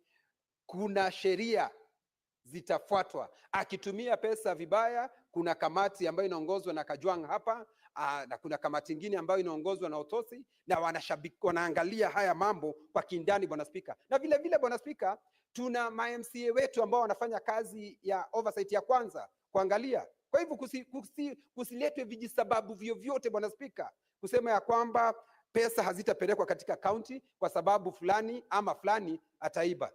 Bwana Spika, nani alisema hata wabunge wa kitaifa wao ni malaika Bwana Spika? Hata wao si malaika Bwana Spika. Kwa hivyo sisi tunataka hizi hela ziende katika gatuzi zetu Bwana Spika. Bwana Spika, nikimalizia kuna hizi nikiangalia Bwana Spika, naona katika ratiba ya kwanza Bwana Spika, ninaona ya kwamba kuna yale makao makuu ya gatuzi zetu ambayo yamepewa pesa ndio yaweze kumalizika, Bwana Spika. Lakini kunasemekana ni matano, Bwana Spika, lakini ikiangalia naona mane, kwa sababu naona Isiolo, Bwana Spika, naona Lamu, Bwana Spika, vile vile naona Tana River na Tharaka Nithi, Bwana Spika. Sijui ya tano ni ipi kwa sababu haiko hapa. Kwa hivyo kama lakini hela zake hazijaorodheshwa hapa, Bwana Spika. Kwa hivyo ni mpaka tuwe na marekebisho ndio tuweze kuongeza pesa ya Nyandarua, kwa sababu Nyandarua wanahitaji makao makuu. Bwana Spika, kila wakati napitia pale Olkalao nikienda kwetu Laikipia, naona lile jumba liko pale, na wasipopewa pesa litakuwa mahame, Bwana Spika. Kwa hivyo ni vizuri hili jambo liangaliwe. Bwana Spika, nachukua fursa hii kusema asanti na naunga mkono mswada huu. Commissioner Mugen.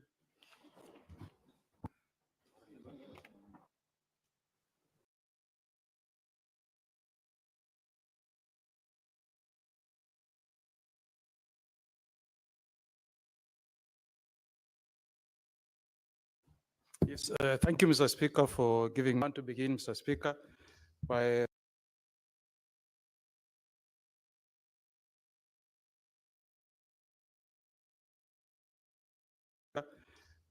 thanking the Committee of Finance that has put a lot of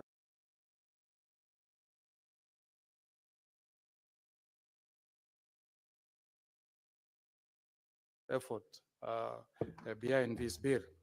But Mr. Speaker, yesterday we were having a session with the governor of Nyamira, looking at how money is being spent in our county government of Nyamira. The Speaker, we can put a lot of effort as senators, send a lot of money to our counties, but unless, Mr. Speaker, this money is used for the intended purposes, it will never be impactful on the citizens of our respective counties. I'm happy, Mr. Speaker, that the county of Nyamira was to assist the governor to solve some of the challenges he's facing. I'm happy, Mr. Speaker, that for my community health promoters, the guys who are in the first line of defense in ensuring that we are assisting our people in accessing healthcare, are going to get an allocation of 44,370,000.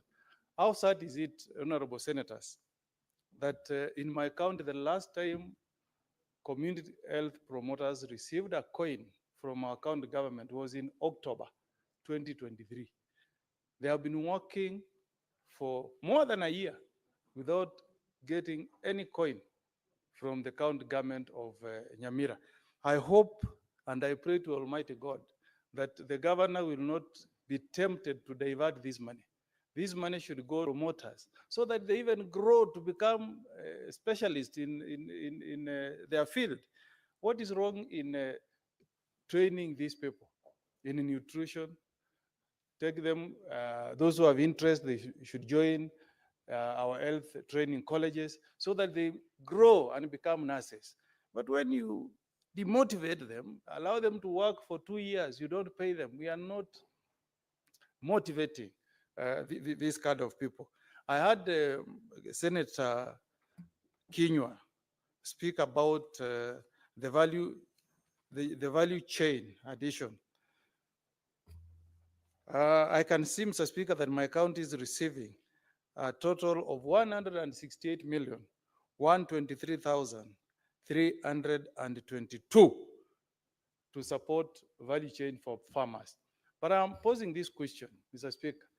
If we went to the county of Nyamira today, are we going to find farmers who have been trained on any value chain?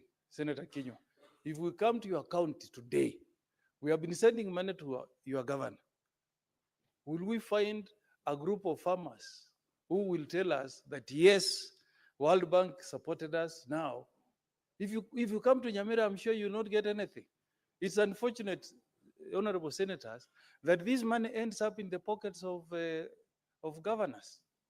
Because value chain means you must address post-harvest activities.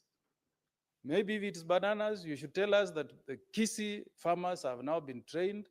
They are, after they harvest their bananas, they have started producing banana crisps, for example. Are you going to get that in Nyamira, Mr. Speaker?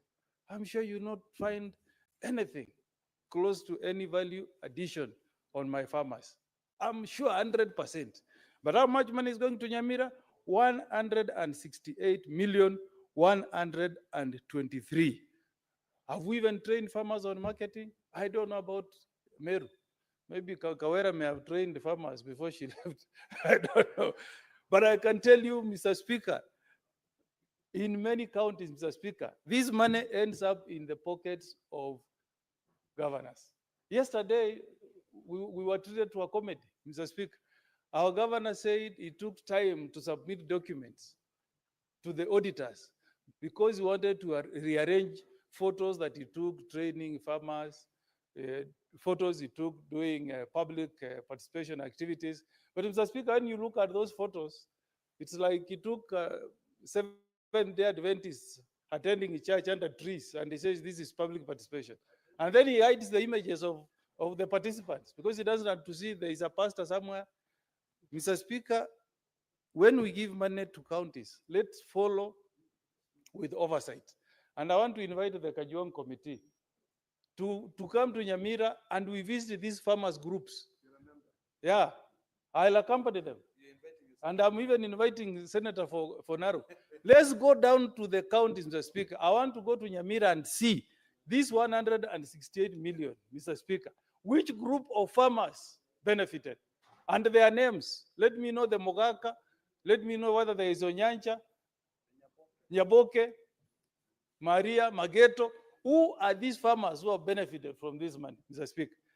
If you look at Kenya Informal Settlement Project, we are sending another 151,515,000. Do you know what this money is meant for, Mr. Speaker? This money is supposed to reduce poverty in our counties. This money is supposed to reduce poverty in our counties. When I go to Nyamira, I should see maybe some youths who have been trained to improve their skills. I should be able to see youths who have been given money by our governors to start some business, Mr. Speaker, because this is money that is coming from donors and we will pay for it. It's not free money. But unfortunately, when this money reaches our counties, they call accounting officers and say, imekuja, nataka yangu ile nyumba yangu sijamaliza, 20 million. We must do something as governors, as senators, Mr. Speaker, to put the governors to account for every coin that we send. We have come from vacation, Mr. Speaker, because we want our people down at the grassroots to get this money so that it improves and changes their lives. But not to send money so that governors can build big mansionettes. That's not the purpose, Mr. Speaker. For donor money, somebody somewhere has sacrificed to ensure that we get this money, Mr. Speaker.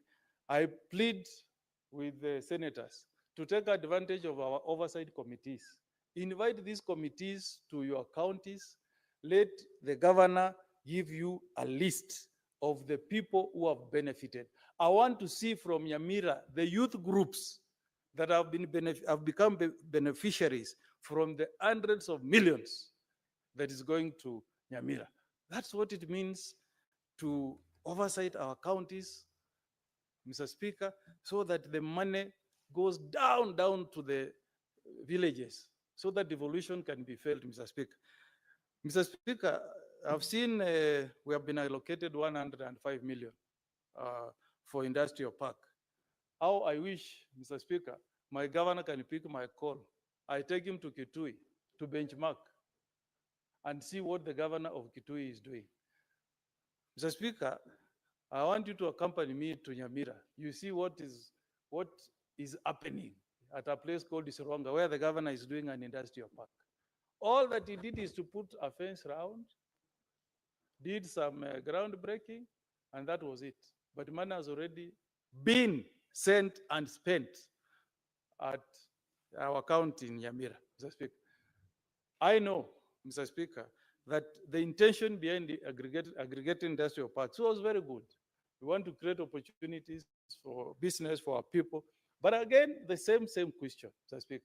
Unless our governors understand the vision of President William Ruto, they will provide the weakest link in him achieving his vision, Mr. Speaker. So again, I appeal to Governor Nyaribo. When this money hits your account, it's not your personal money. When this money hits your account, we want to see activities in Sironga. We want to see construction going on. We want to see a building go up, Mr. Speaker. 105 million is not just some little change, Mr. Speaker. This money that can do work that can be seen. And that's what we really need to see. Finally, Mr. Speaker, this money on RMLF, how I wish we could ring fence this money. How I wish we could ring fence this money to do tarmac roads in our counties. Because if we are giving this money to our counties to go and do Maram roads, you are just giving the money to it. Senator Sigei, in Bomet, you send this money to your governor. You will see tomorrow you'll be wearing a suit worth 200,000 from the money you have sent him. Because tarmac, they will tarmac a road that has already been tarmacked by the member of parliament.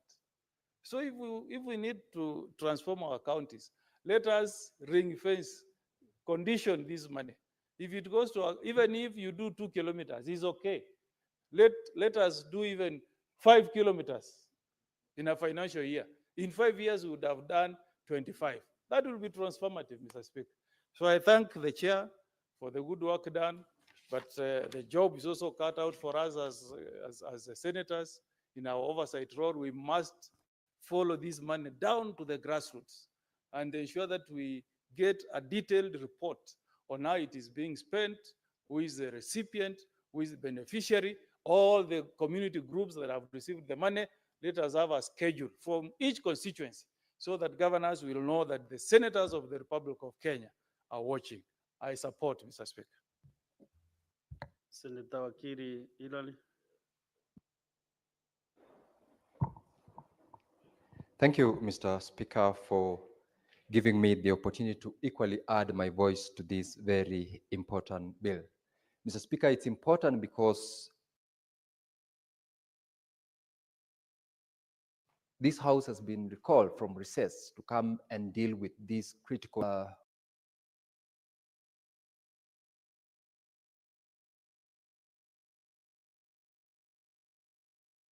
Congo important bill. Mr. Speaker, it's important because this House has been, Congo Mogene has said, monies that we wish, the monies which will be at the end of this bill, once it's voted for and passed, that money is utilized for the intended purposes.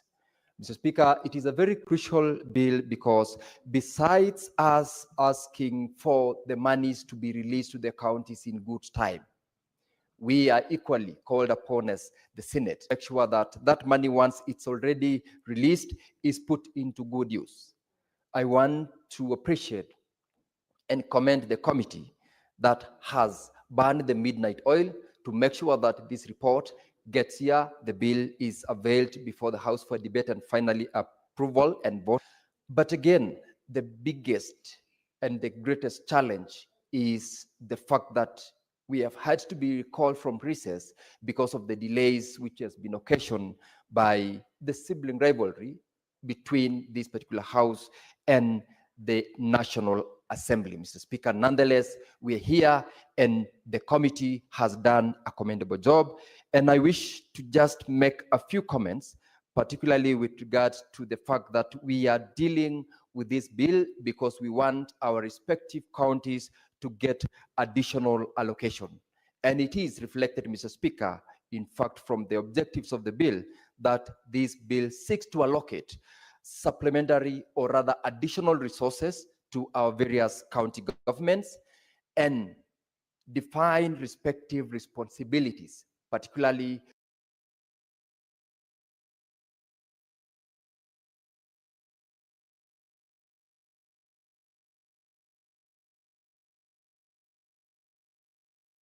with the appearing before the various committees And the experiences that we get, the experiences that we see from not only their presentation, but even the documentations that come from their offices, together with the documentations that the committees in this house are utilizing, courtesy of the Office of the Auditor General, are so wanting and with glaring misappropriation and corruption.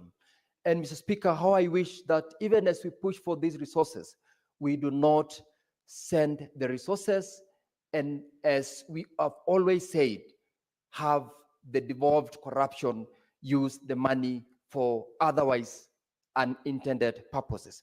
Mr. Speaker, this particular bill, and I want to speak to the specific provisions of the bill running from the clauses. First of all, Mr. Speaker, under clause 4,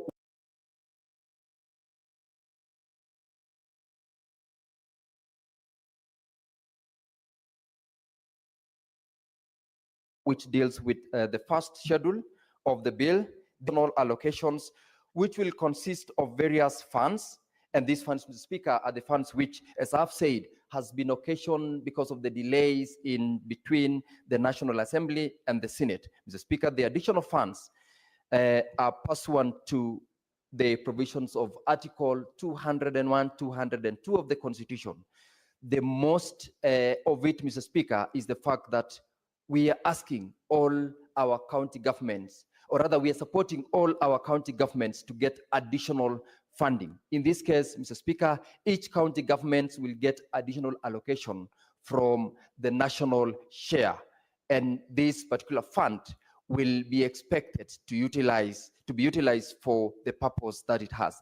Under clause 5, Mr. Speaker, where it gives us the various streams of these additional conditional and unconditional allocations, we have got the one which I will want to speak specifically to the ones which are relevant to the county that I represent, the county government of Bomet, where on the one hand, we do not have, of course, under column B, allocations for purposes of additional or other construction of the county headquarters. Colleagues here have talked about funds which are allocated for purposes of industrial and aggregation parks in various counties. This, Mr. Speaker, is one allocation which out of the 47 counties, 19 of them have so far benefited. And this particular allocation, Mr. Speaker, which is reflected under Schedule 5, under Clause 5, sorry, will be expected to be utilized for good use. It was in the course of this particular allocation, Mr. Speaker, expected that our respective counties at their level also avail in their budget the additional 250 million.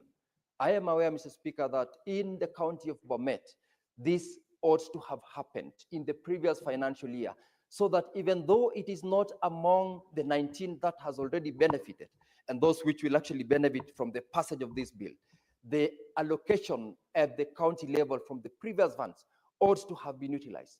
Unfortunately, Mr. Speaker, because of what we have called the devolved corruption, the allocation of 50 million that had been put by the Assembly for this purpose has already been reallocated elsewhere because of the interest which the leadership at the county level have utilized. This particular bill will make sure that the 19 counties that are expected to benefit will benefit, and we look forward to making sure that once this 250 million is disbursed, those counties are to use that money to develop the industrial parks, to support the locals, to support the people of the respective counties, to get jobs and to add value to their produce from those industrial parks. The most important, and this is the one, Mr. Speaker, that all of us as members of this House support to the last coin, is with regards to the conditional allocation for county health promoters, CHPs. In this case, Mr. Speaker, this is one of the most critical support that we needed to do to help those who are in the first line of defense in our health facilities, within our villages.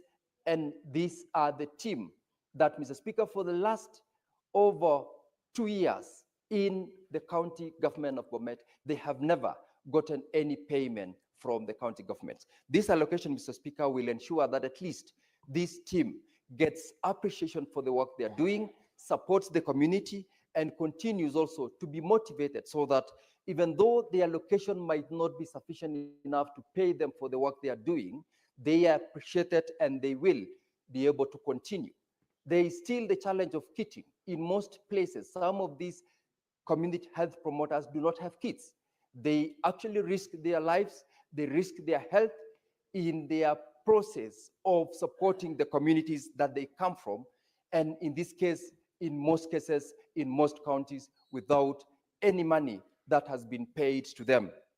This particular bill, Mr. Speaker, will ensure that these monies get to support them and ensures that we enhance the support of the health sector, which under the Constitution is a devolved function. Mr. Speaker, the conditional allocation for purposes of basic salary arrears for county governments also under the same clause is very critical. Most, if not all, county governments have got arrears in almost all the sectors of their employees. It is not only with regards to the health sector, but in this case, the health workers allocation, which is a conditional one in this case, is welcome. It's a welcome move. And I look forward to this monies being disbursed so that those who are in our health facilities, whether they have arrears or not, are equally promoted to ensure that they continue supporting the health sector and the communities that they come from.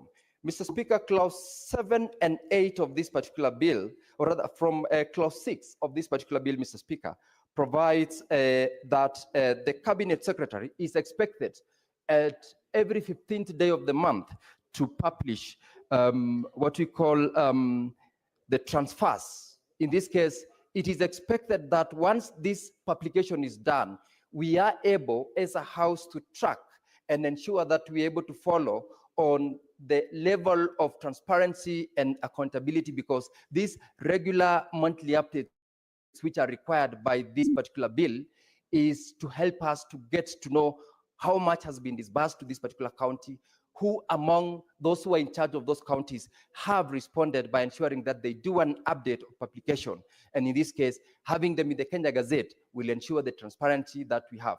The unfortunate thing, Mr. Speaker, is that even though these disbursements, because the experience that we have had for the last financial year is that the disbursements have been done in good time, but we do not get the publications in good time and the gazettement to ensure that we're able to track, so that the allegations that we get across the board from among the governors that there are delays in disbursements do not become an issue, and we will thereafter be able to follow and ensure that the funds which have been disbursed are put into good use.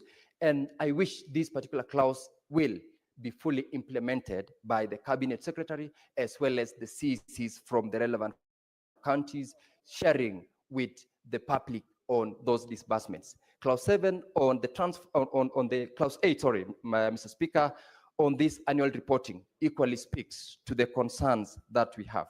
Mr. Speaker, the schedules which we've been given, which I want you to allow me to just make comments, is because of the amount of the additional funds which we are going to be sending.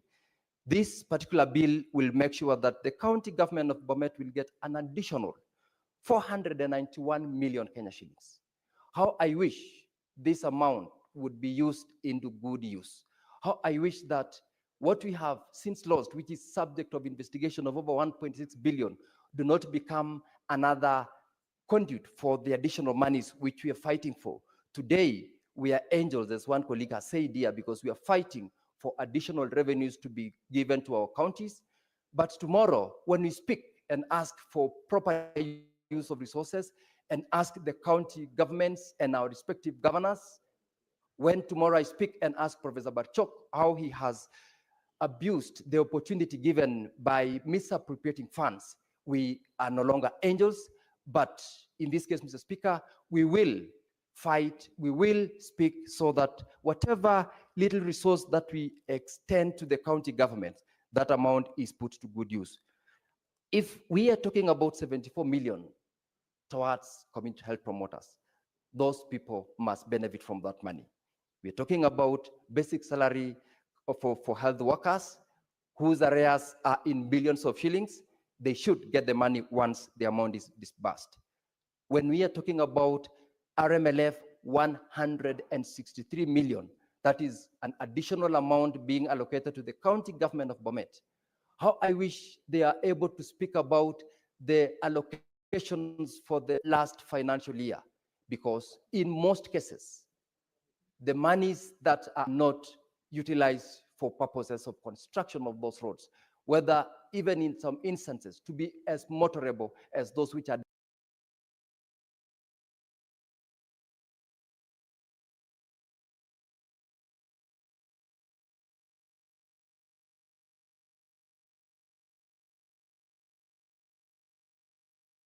done by other institutions. This will be an opportunity for us to push for additional money. And I want to encourage the members of this House to also speak tomorrow to make sure that the monies they have sent is put into good use. Where there is abuse, let the law that we have in this country act so that we also ensure that our people get services for the monies that we send. Otherwise, as a House, we will be pushing for additional money. We'll fight with the government. We will fight with the National Assembly. We will ask for more money to go to our county governments. And as the rest of my colleagues here have said, that amount that is sent out will go into the pockets of the county governments, of the county governors and their friends, because an additional amount of 491 million is not small amount of money. But we would want to see that a reflection of service delivery to the people, whether in terms of payment of salaries, whether in terms of service delivery to a number of the projects, which unfortunately, Mr. Speaker, those which are funded by other partners are visible. Those which are funded by the county governments are not feasible. We would like to call upon those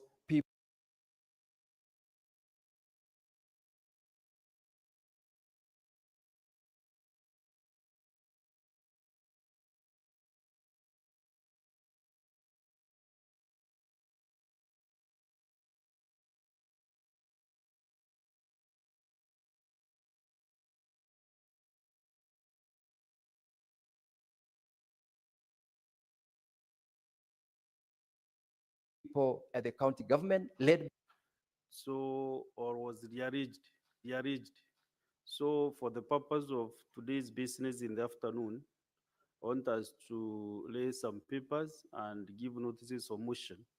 Then we'll go back now to the debate of the bill. That's 5 minutes. Clerk. Order number 5, papers. Chair Sipak.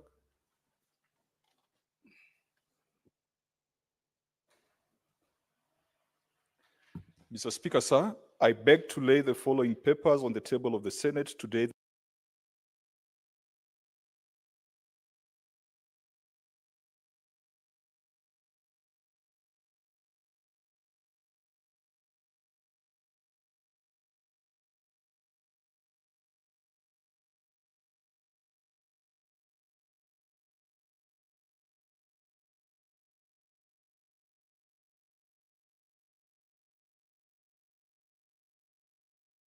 The 27th of March, Embu, Kitui, Machakos, Makueni, Nyandarua, Nyeri, Kirinyaga, Murang'a, Kiambu, Turkana, West Pokot, Samburu, Trans Nzoia, Uasin Gishu, Elgeyo Marakwet, Nandi, Baringo, Laikipia, Nakuru, Narok, Kajiado, Kericho, Bomet, Kakamega, Vihiga, Bungoma, Busia, Siaya, Kisumu, Homa Bay, Migori, Kisii, Nyamira, and Nairobi City County Executive for the financial year 2023-2024. Okay, thank you. You have another paper? Yes, Mr. Okay, Mr. Speaker, sir, with your indulgence, I also beg to lay the following papers on the table of the Senate today, 27th of March 2025. Reports of the Select Committee on County Public Accounts on the consideration of the reports of the Auditor General on the financial statements for Mombasa, Kwale, Kilifi, Tana River, Lamu, Taita Taveta, Garissa, Wajir, Mandera, Marsabit, Isiolo, Meru, Tharaka Nithi, Embu, Kitui, Machakos, Makueni, Nyandarua, Nyeri, Kirinyaga, Murang'a, Kiambu, Turkana, West Pokot, Samburu, Trans Nzoia, Uasin Gishu, Elgeyo Marakwet, Nandi, Baringo, Laikipia, Nakuru, Narok, Kajiado, Kericho, Bomet, Kakamega, Vihiga, Bungoma, Busia, Siaya, Kisumu, Homa Bay, Migori, Kisii, Nyamira, and Nairobi City County Assemblies for the financial year 2023-2024. Thank you, Mr. Speaker. Chair, County Public Investments and Special Funds Committee.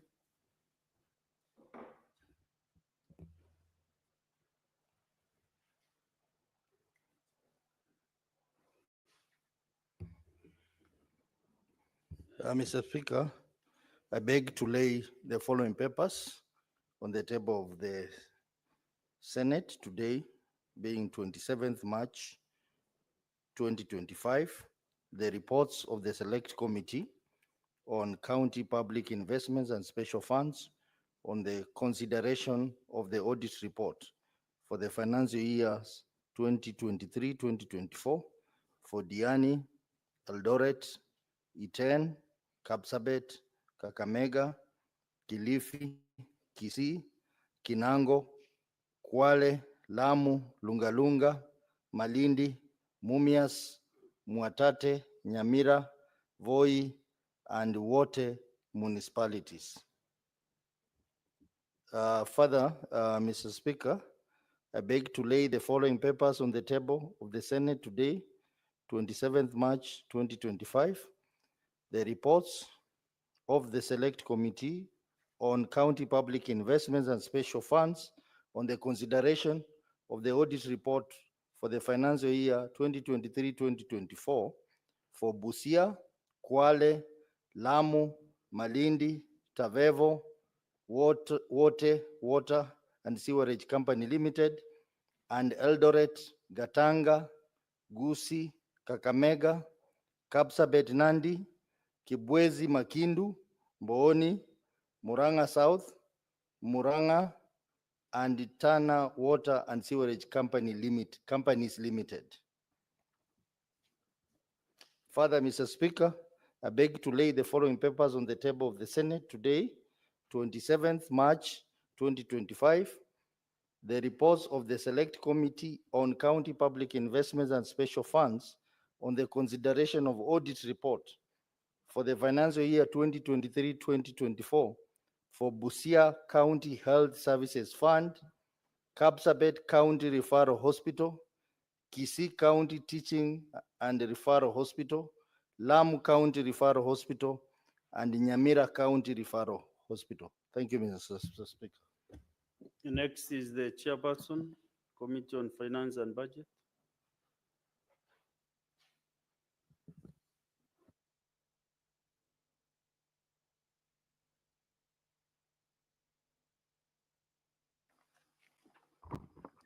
Thank you, Mr. Speaker.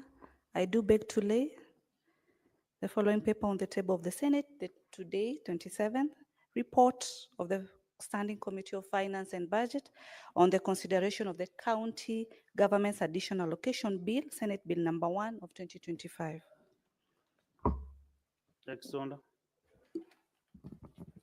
Order number 6, notices of motion. Chairperson, County Public Accounts Committee.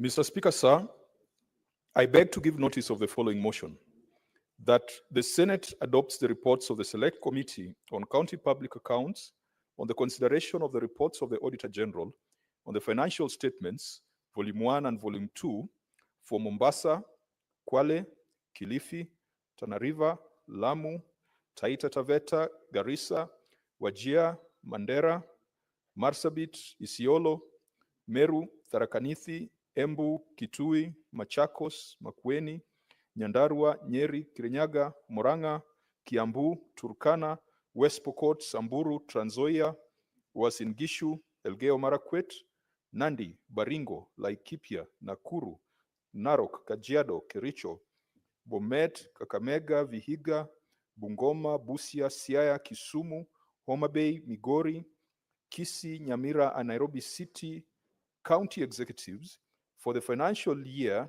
2023-2024, laid on the table of the Senate on Thursday, the 27th of March 2025, and approves the recommendations of the Committee on the Financial Statements and Fiduciary Risk Assessment of the respective county executives for the financial year 2023-2024. Thank you. Next, Chair, you have another notice? Yes. Give all your notices. Thank you, If there Mr. are 2 Speaker. or Mr. 3. Speaker, sir, I beg to give notice of the following motion, that the Senate adopts the reports of the Select Committee on County Public Accounts on the consideration of the reports of the Auditor General on the financial statements for Mombasa, Kwale, Kilifi, Tana River, Lamu, Taita Taveta, Garissa, Wajir, Mandera, Marsabit, Isiolo, Meru, Tharaka Nithi, Embu, Kitui, Machakos, Makueni, Nyandarua, Nyeri, Kirinyaga, Murang'a, Kiambu, Turkana, West Pokot, Samburu, Trans Nzoia, Uasin Gishu, Elgeyo Marakwet, Nandi, Baringo, Laikipia, Nakuru, Narok, Kajiado, Kericho, Bomet, Kakamega, Vihiga, Bungoma, Busia, Siaya, Kisumu, Homa Bay, Migori, Kisii, Nyamira, and Nairobi City County Assemblies for the financial year 2023-2024, laid on the table of the Senate on Thursday, 27th of March 2025, and approves the recommendations of the Committee on the financial statements of the respective county assemblies for the financial year 2023-2024. Thank you.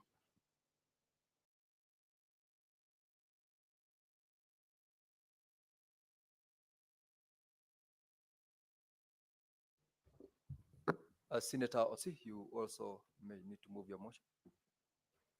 Mr. Speaker, I beg to give notice that the Senate adopts the reports of the Select Committee on County Public Investments and Special Funds on the consideration of the audit report for the financial year 2023-2024 for Diani, Eldoret, Iten, Kapsabet, Kakamega, Kilifi, Kisii, Kinango, Kwale, Lamu, Lungalunga, Malindi, Mumias, Mwatate, Nyamira, Voi, and Wote Municipal. Thursday, 27th March 2020, approves the recommendations of the committee on the financial statements of the respective municipalities for the financial years 2023-2024. Mr. Speaker, I also beg to give the motion that the Senate adopts this report of the Select Committee on the County Public Investment and Special Funds on the consideration of audit reports for the financial year 2023-2024 for A, Busia,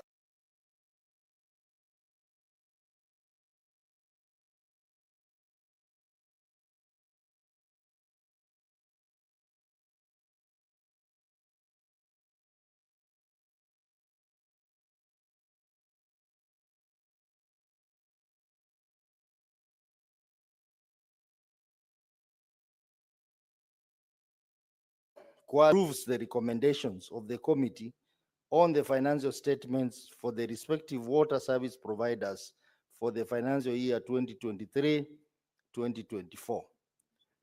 Mr. Speaker, I also beg to give notice that the Senate adopts the reports of the Select Committee on County Public Investments and Special Funds on the consideration of audit reports for the financial year 2023-2024 for Busia County Health Services Fund, Kapsabet County Referral Hospital, Kisii County Teaching and Referral Hospital, Lamu County Referral Hospital, and Nyamira County Referral Hospital, laid on the table of the Senate on Thursday, 27th March 2025, and approves the recommendation of the Committee on the Financial Statements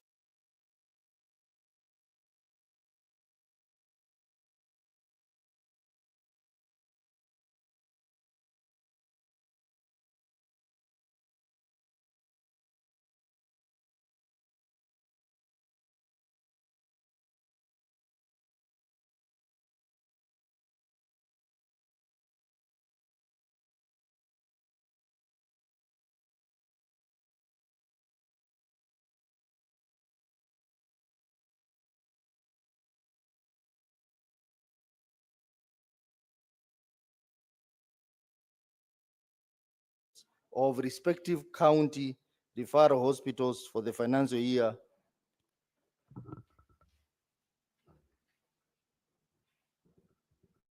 Give Senator the mic.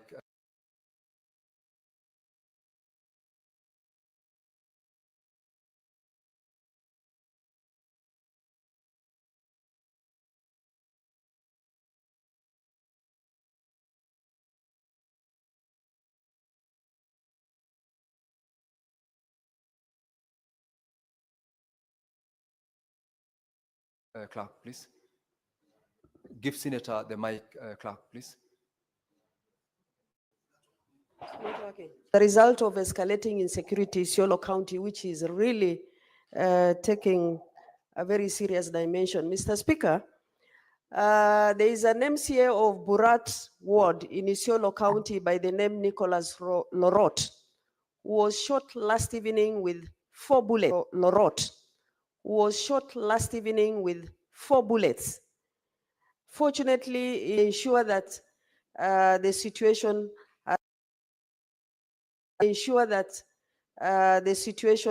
has been contained. Because if our leaders are targeted, because the shooting, Mr. Speaker, happened at 7:30 p.m. in the evening, in the middle of the CBD of Isiolo County, where there is insecurity, where there is security apparatus full time. Something needs to be done.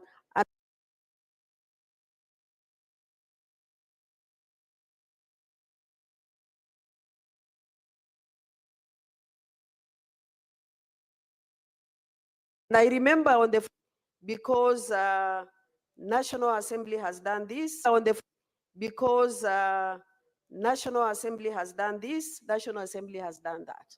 I mean, for how long are we going to cry in this house? Can we have a solution to the challenges we have in this house? Because we have several experiences, even from other jurisdictions, Mr. Speaker, where Senate is independent of the National Assembly. Where I remember one time I traveled with Mutula Kilonzo Jr. Senator Dulo, there is a point of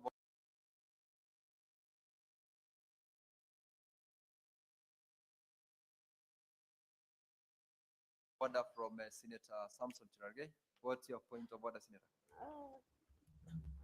Mr. Speaker, I raise understanding order 58. And I'm surprised. I thought Senator Dulo is the chair of National Security and Foreign Relations. She should be requesting the House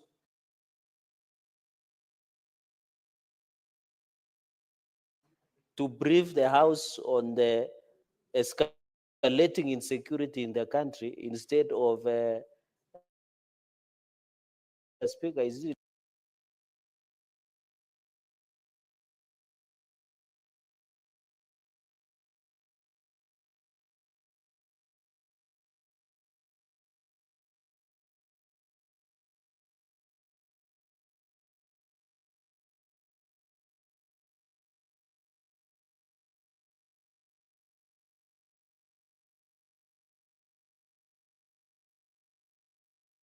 in order that understanding order 58 under the chairperson's may, by the indulgence of the Senate, explain matters of a personal nature, although there is no question before the Senate. No, Mr. Speaker, So I don't know why Dulo is getting irritated, and yet she's the chairperson Senator of National Cherargei, Security. You have raised So, your point yes. as far as Senator Dulo being But the the chairperson chair of of the National Security Committee. The Security chair should be is speaking, temperamental. Senator Yes. Cherargei.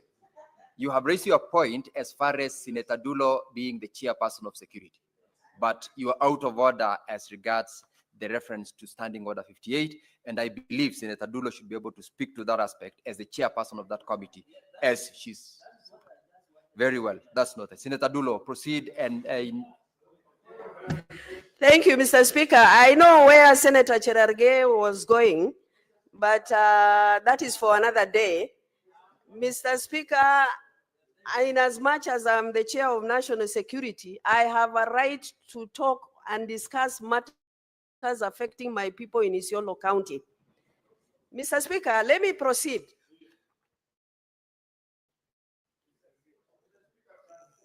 Mr. Speaker, Before I was interrupted by Senator Cherargei, I was going to support the bill on what is contained in the bill as far as first schedule is concerned.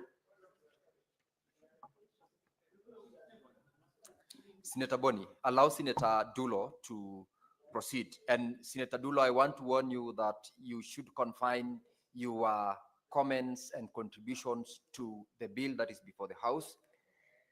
Let you be guided by Standing Order 120 on the relevance of this.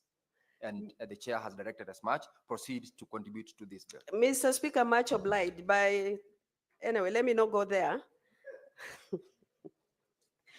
Now, as far as the bill is concerned, Mr. Speaker, in the first schedule of MLR, Mr. Speaker, I can see Isiolo County has been allocated 190 million, which is a lot of money, Mr. Speaker.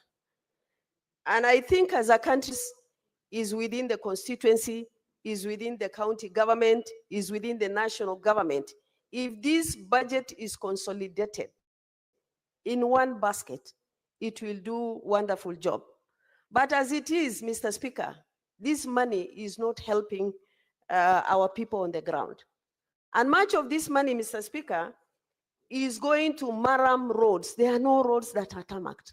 And those roads are swept away immediately after the rains, which means we are dipping into a hole that is not giving us any benefit at all. Secondly, Mr. Speaker, if you go to county government, they don't have even experience and expertise as far as roads are concerned. There are no engineers in those counties. The work of the engineers are done by CECs and chief officers and the contractors themselves. So, Mr. Speaker, I am really happy that this budget is allocated to Isiolo County.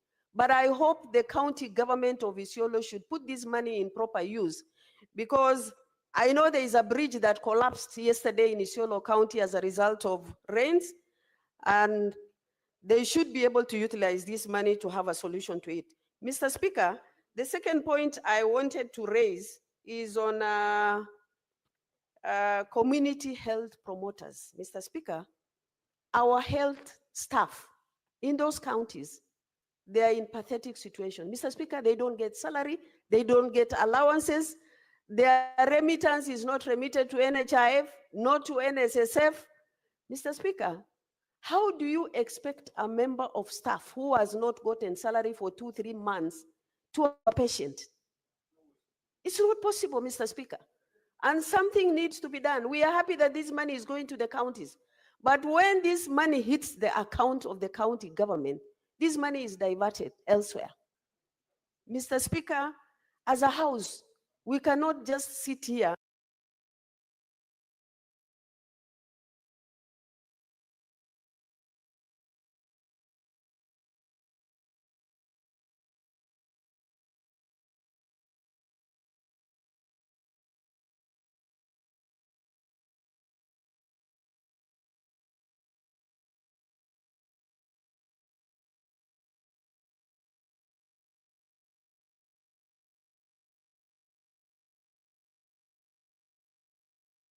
and always talk about county doing A, doing B, and doing C. You will see maybe the chair of Public Accounts Committee will speak to the reports of Public Accounts Committee. These governors, when they are asked to come and appear before the Public Accounts Committee or any other committee of oversight, none of them will appear. They will always give excuse. I've traveled to where I am sick, I am what, you know? Accountability is a big problem as far as a budget allocated to those counties are concerned. Mr. Speaker, on the headquarters, I remember I sat in a committee that allocated budget to the 5 counties that are financed by the national government. This was 2015. Up to date, Mr. Speaker, if I speak for Isiolo County, that building is a shell. That building is an eyesore. Mr. Speaker, 2015 to date, those are how many years down the line? We don't have offices. We are actually dipping into our pocket and paying rent to private individuals, while we should have actually prioritized in finishing that particular building. Mr. Speaker, we always get our priorities wrong. And I wish those who have been allocated, because I can see Isiolo has been allocated 150 million, they should utilize that money to actually finish that particular building. Mr. Speaker, the other point I wanted to speak to is County Industrial Park. As it has been indicated, there are only 19 counties that are financed. But you will see the governors all over now, they are running around looking for land where they can be able to fix industrial park. Even those who are not among the 19, Mr. Speaker, they are allocating budget to industrial park. And I think we need to have our priorities right.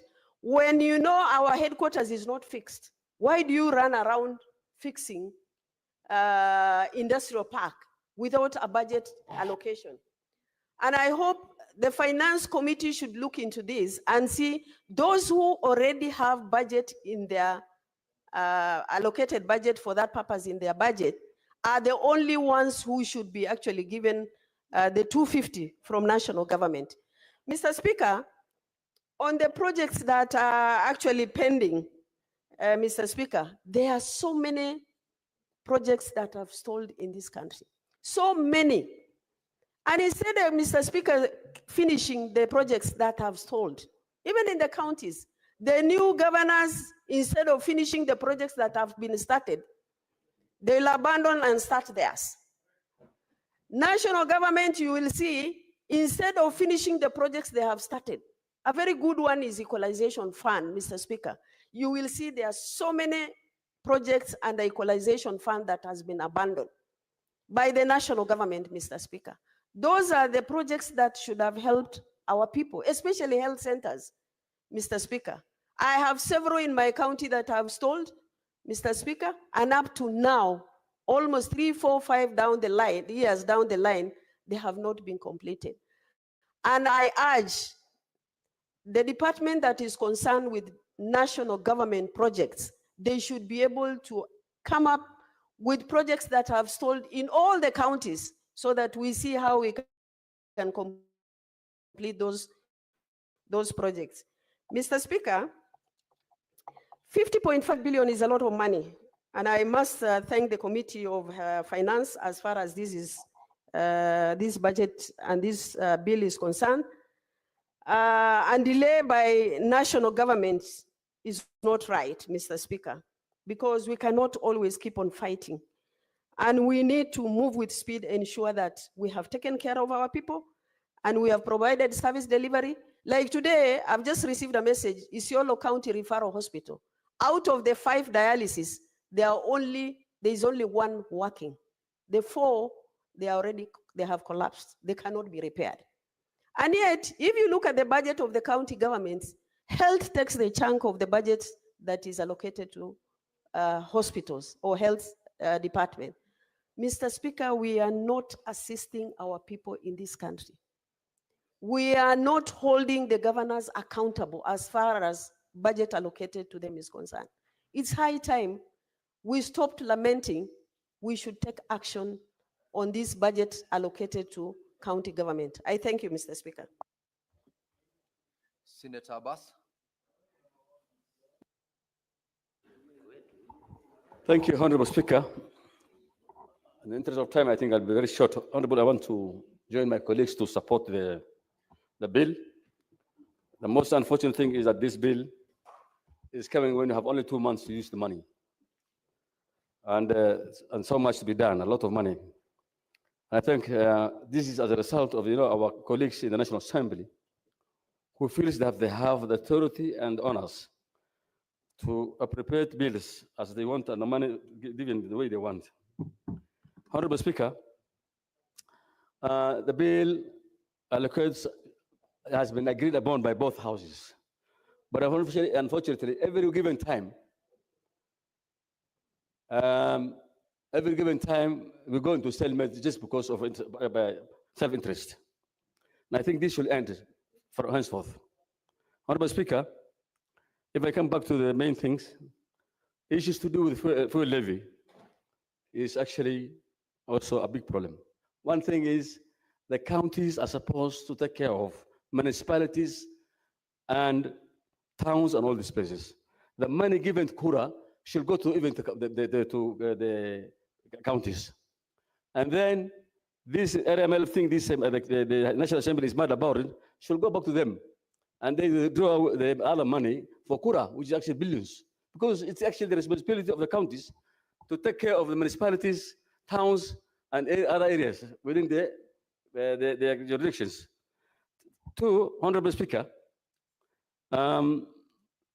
the additional fund contains money that is actually borrowed from our donors, World Bank, the NIDA, government of the German Development Bank. This is loans, and you keep on every day extending, approving this bill. I mean this money, and this is accruing interest to the Kenyan government and to the people of Kenya that we're going to pay the extra money now because of undue delays made by the National Assembly. And therefore, I think next time we will not be allowed this kind of business, Honorable Speaker, that these two houses must make a conversation on how best we will be able to handle these issues which are always becoming a contention. Honorable Speaker, one thing we have seen is that the audited accounts that we're using to base our equitable shares is 2021, while our Auditor General has tried the best. She tried her best that she has audited all offices. I mean, the audit account now available is 2023-24, and therefore all equitable shares must be based on the most recently audited bills. Then just give us 3 years or 4 years backwards.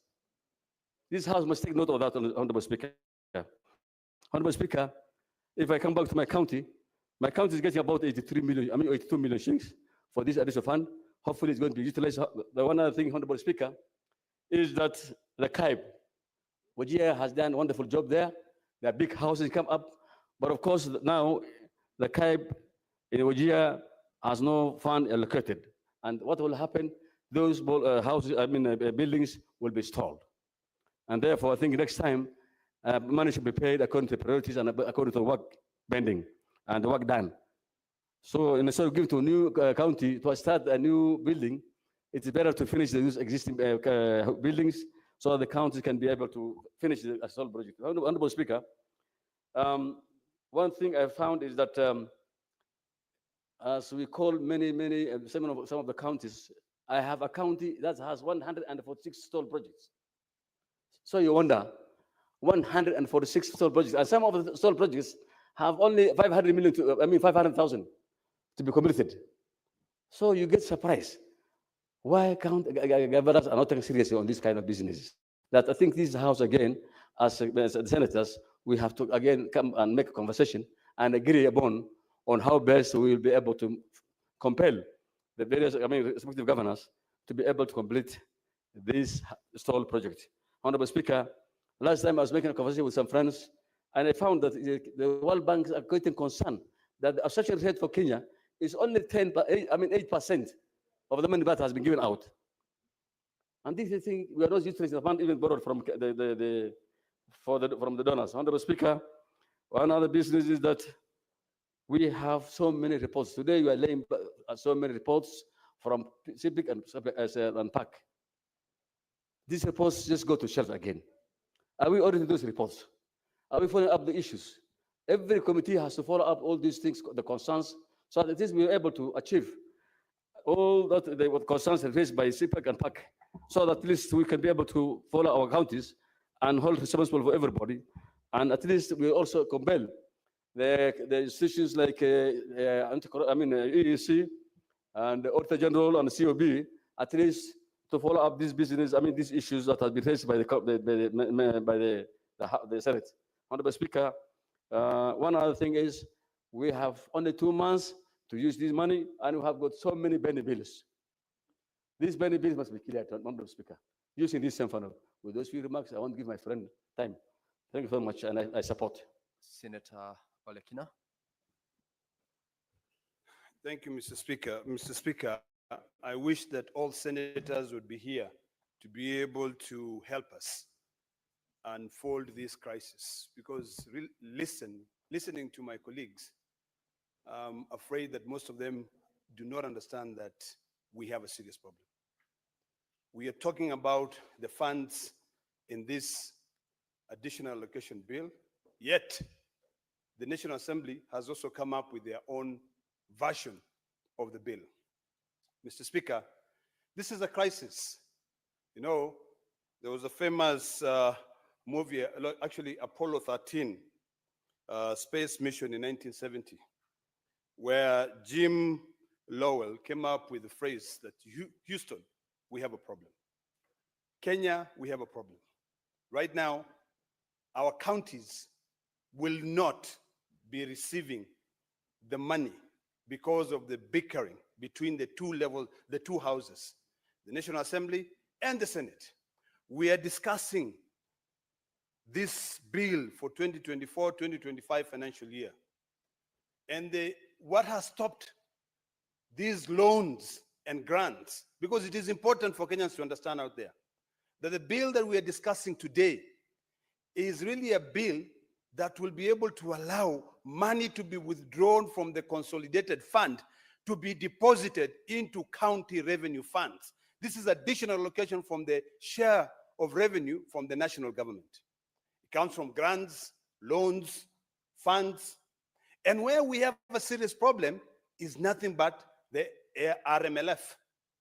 This is the Road Maintenance Levy Fund. I'm of the opinion that, Mr. Speaker, we should just remove that fund out of this bill so that we can be able to deal with it separately, so that the rest of the money can go to counties. Mr. Speaker, we have money that is supposed to go to counties from court fines. I'm surprised to note that it's only a few, it's a handful of counties that have been allocated this money. Are you telling me that the judiciary is not collecting money in Narok, such that you do not send any money from the court fines? I think we should now be creative so that we can ensure that if money is collected from taxpayers in Narok, that money should go to Narok. If that money is collected from taxpayers in Kajiado, that money should go to Kajiado. You know, it is important for us to fight for the rights of our people. And the only way we can be able to fight for the rights of our people is if we understand their problems. But when we don't understand their problems, and we are elected as senators to be on this house, and we are not there, Mr. Speaker, look at how many of us are here. This is a special sitting where all of us ought to be here so that we can fight for our resources to go to counties. But guess what? We're not here. Some of us are busy politicking outside, you know, fighting for 2027 as if you know tomorrow. I think it is important that we limit ourselves to the work that we are supposed to be doing. I'm concerned that we are here talking about all these schedules. There is a 10.2 billion shillings from the RMLF that counties are supposed to be dividing. I know my county of Narok is supposed to get about 270 something million. But will they really get that money if we are fighting back and forth? We have this bill here from the Senate. I'm happy that my colleague. Let's rise all members. Senator Olekina, the chair would not have wished to interrupt your flow of thought, but because of the standing order, we cannot go beyond that. You will have a balance of 16 minutes when the House reaches at 2:30 p.m. to conclude on your remarks. Now, honorable senators, it's now 1 p.m. Time to adjourn the Senate. The Senate therefore stands adjourned until later today, Thursday, 27th of March, 2025 at 2:30 p.m.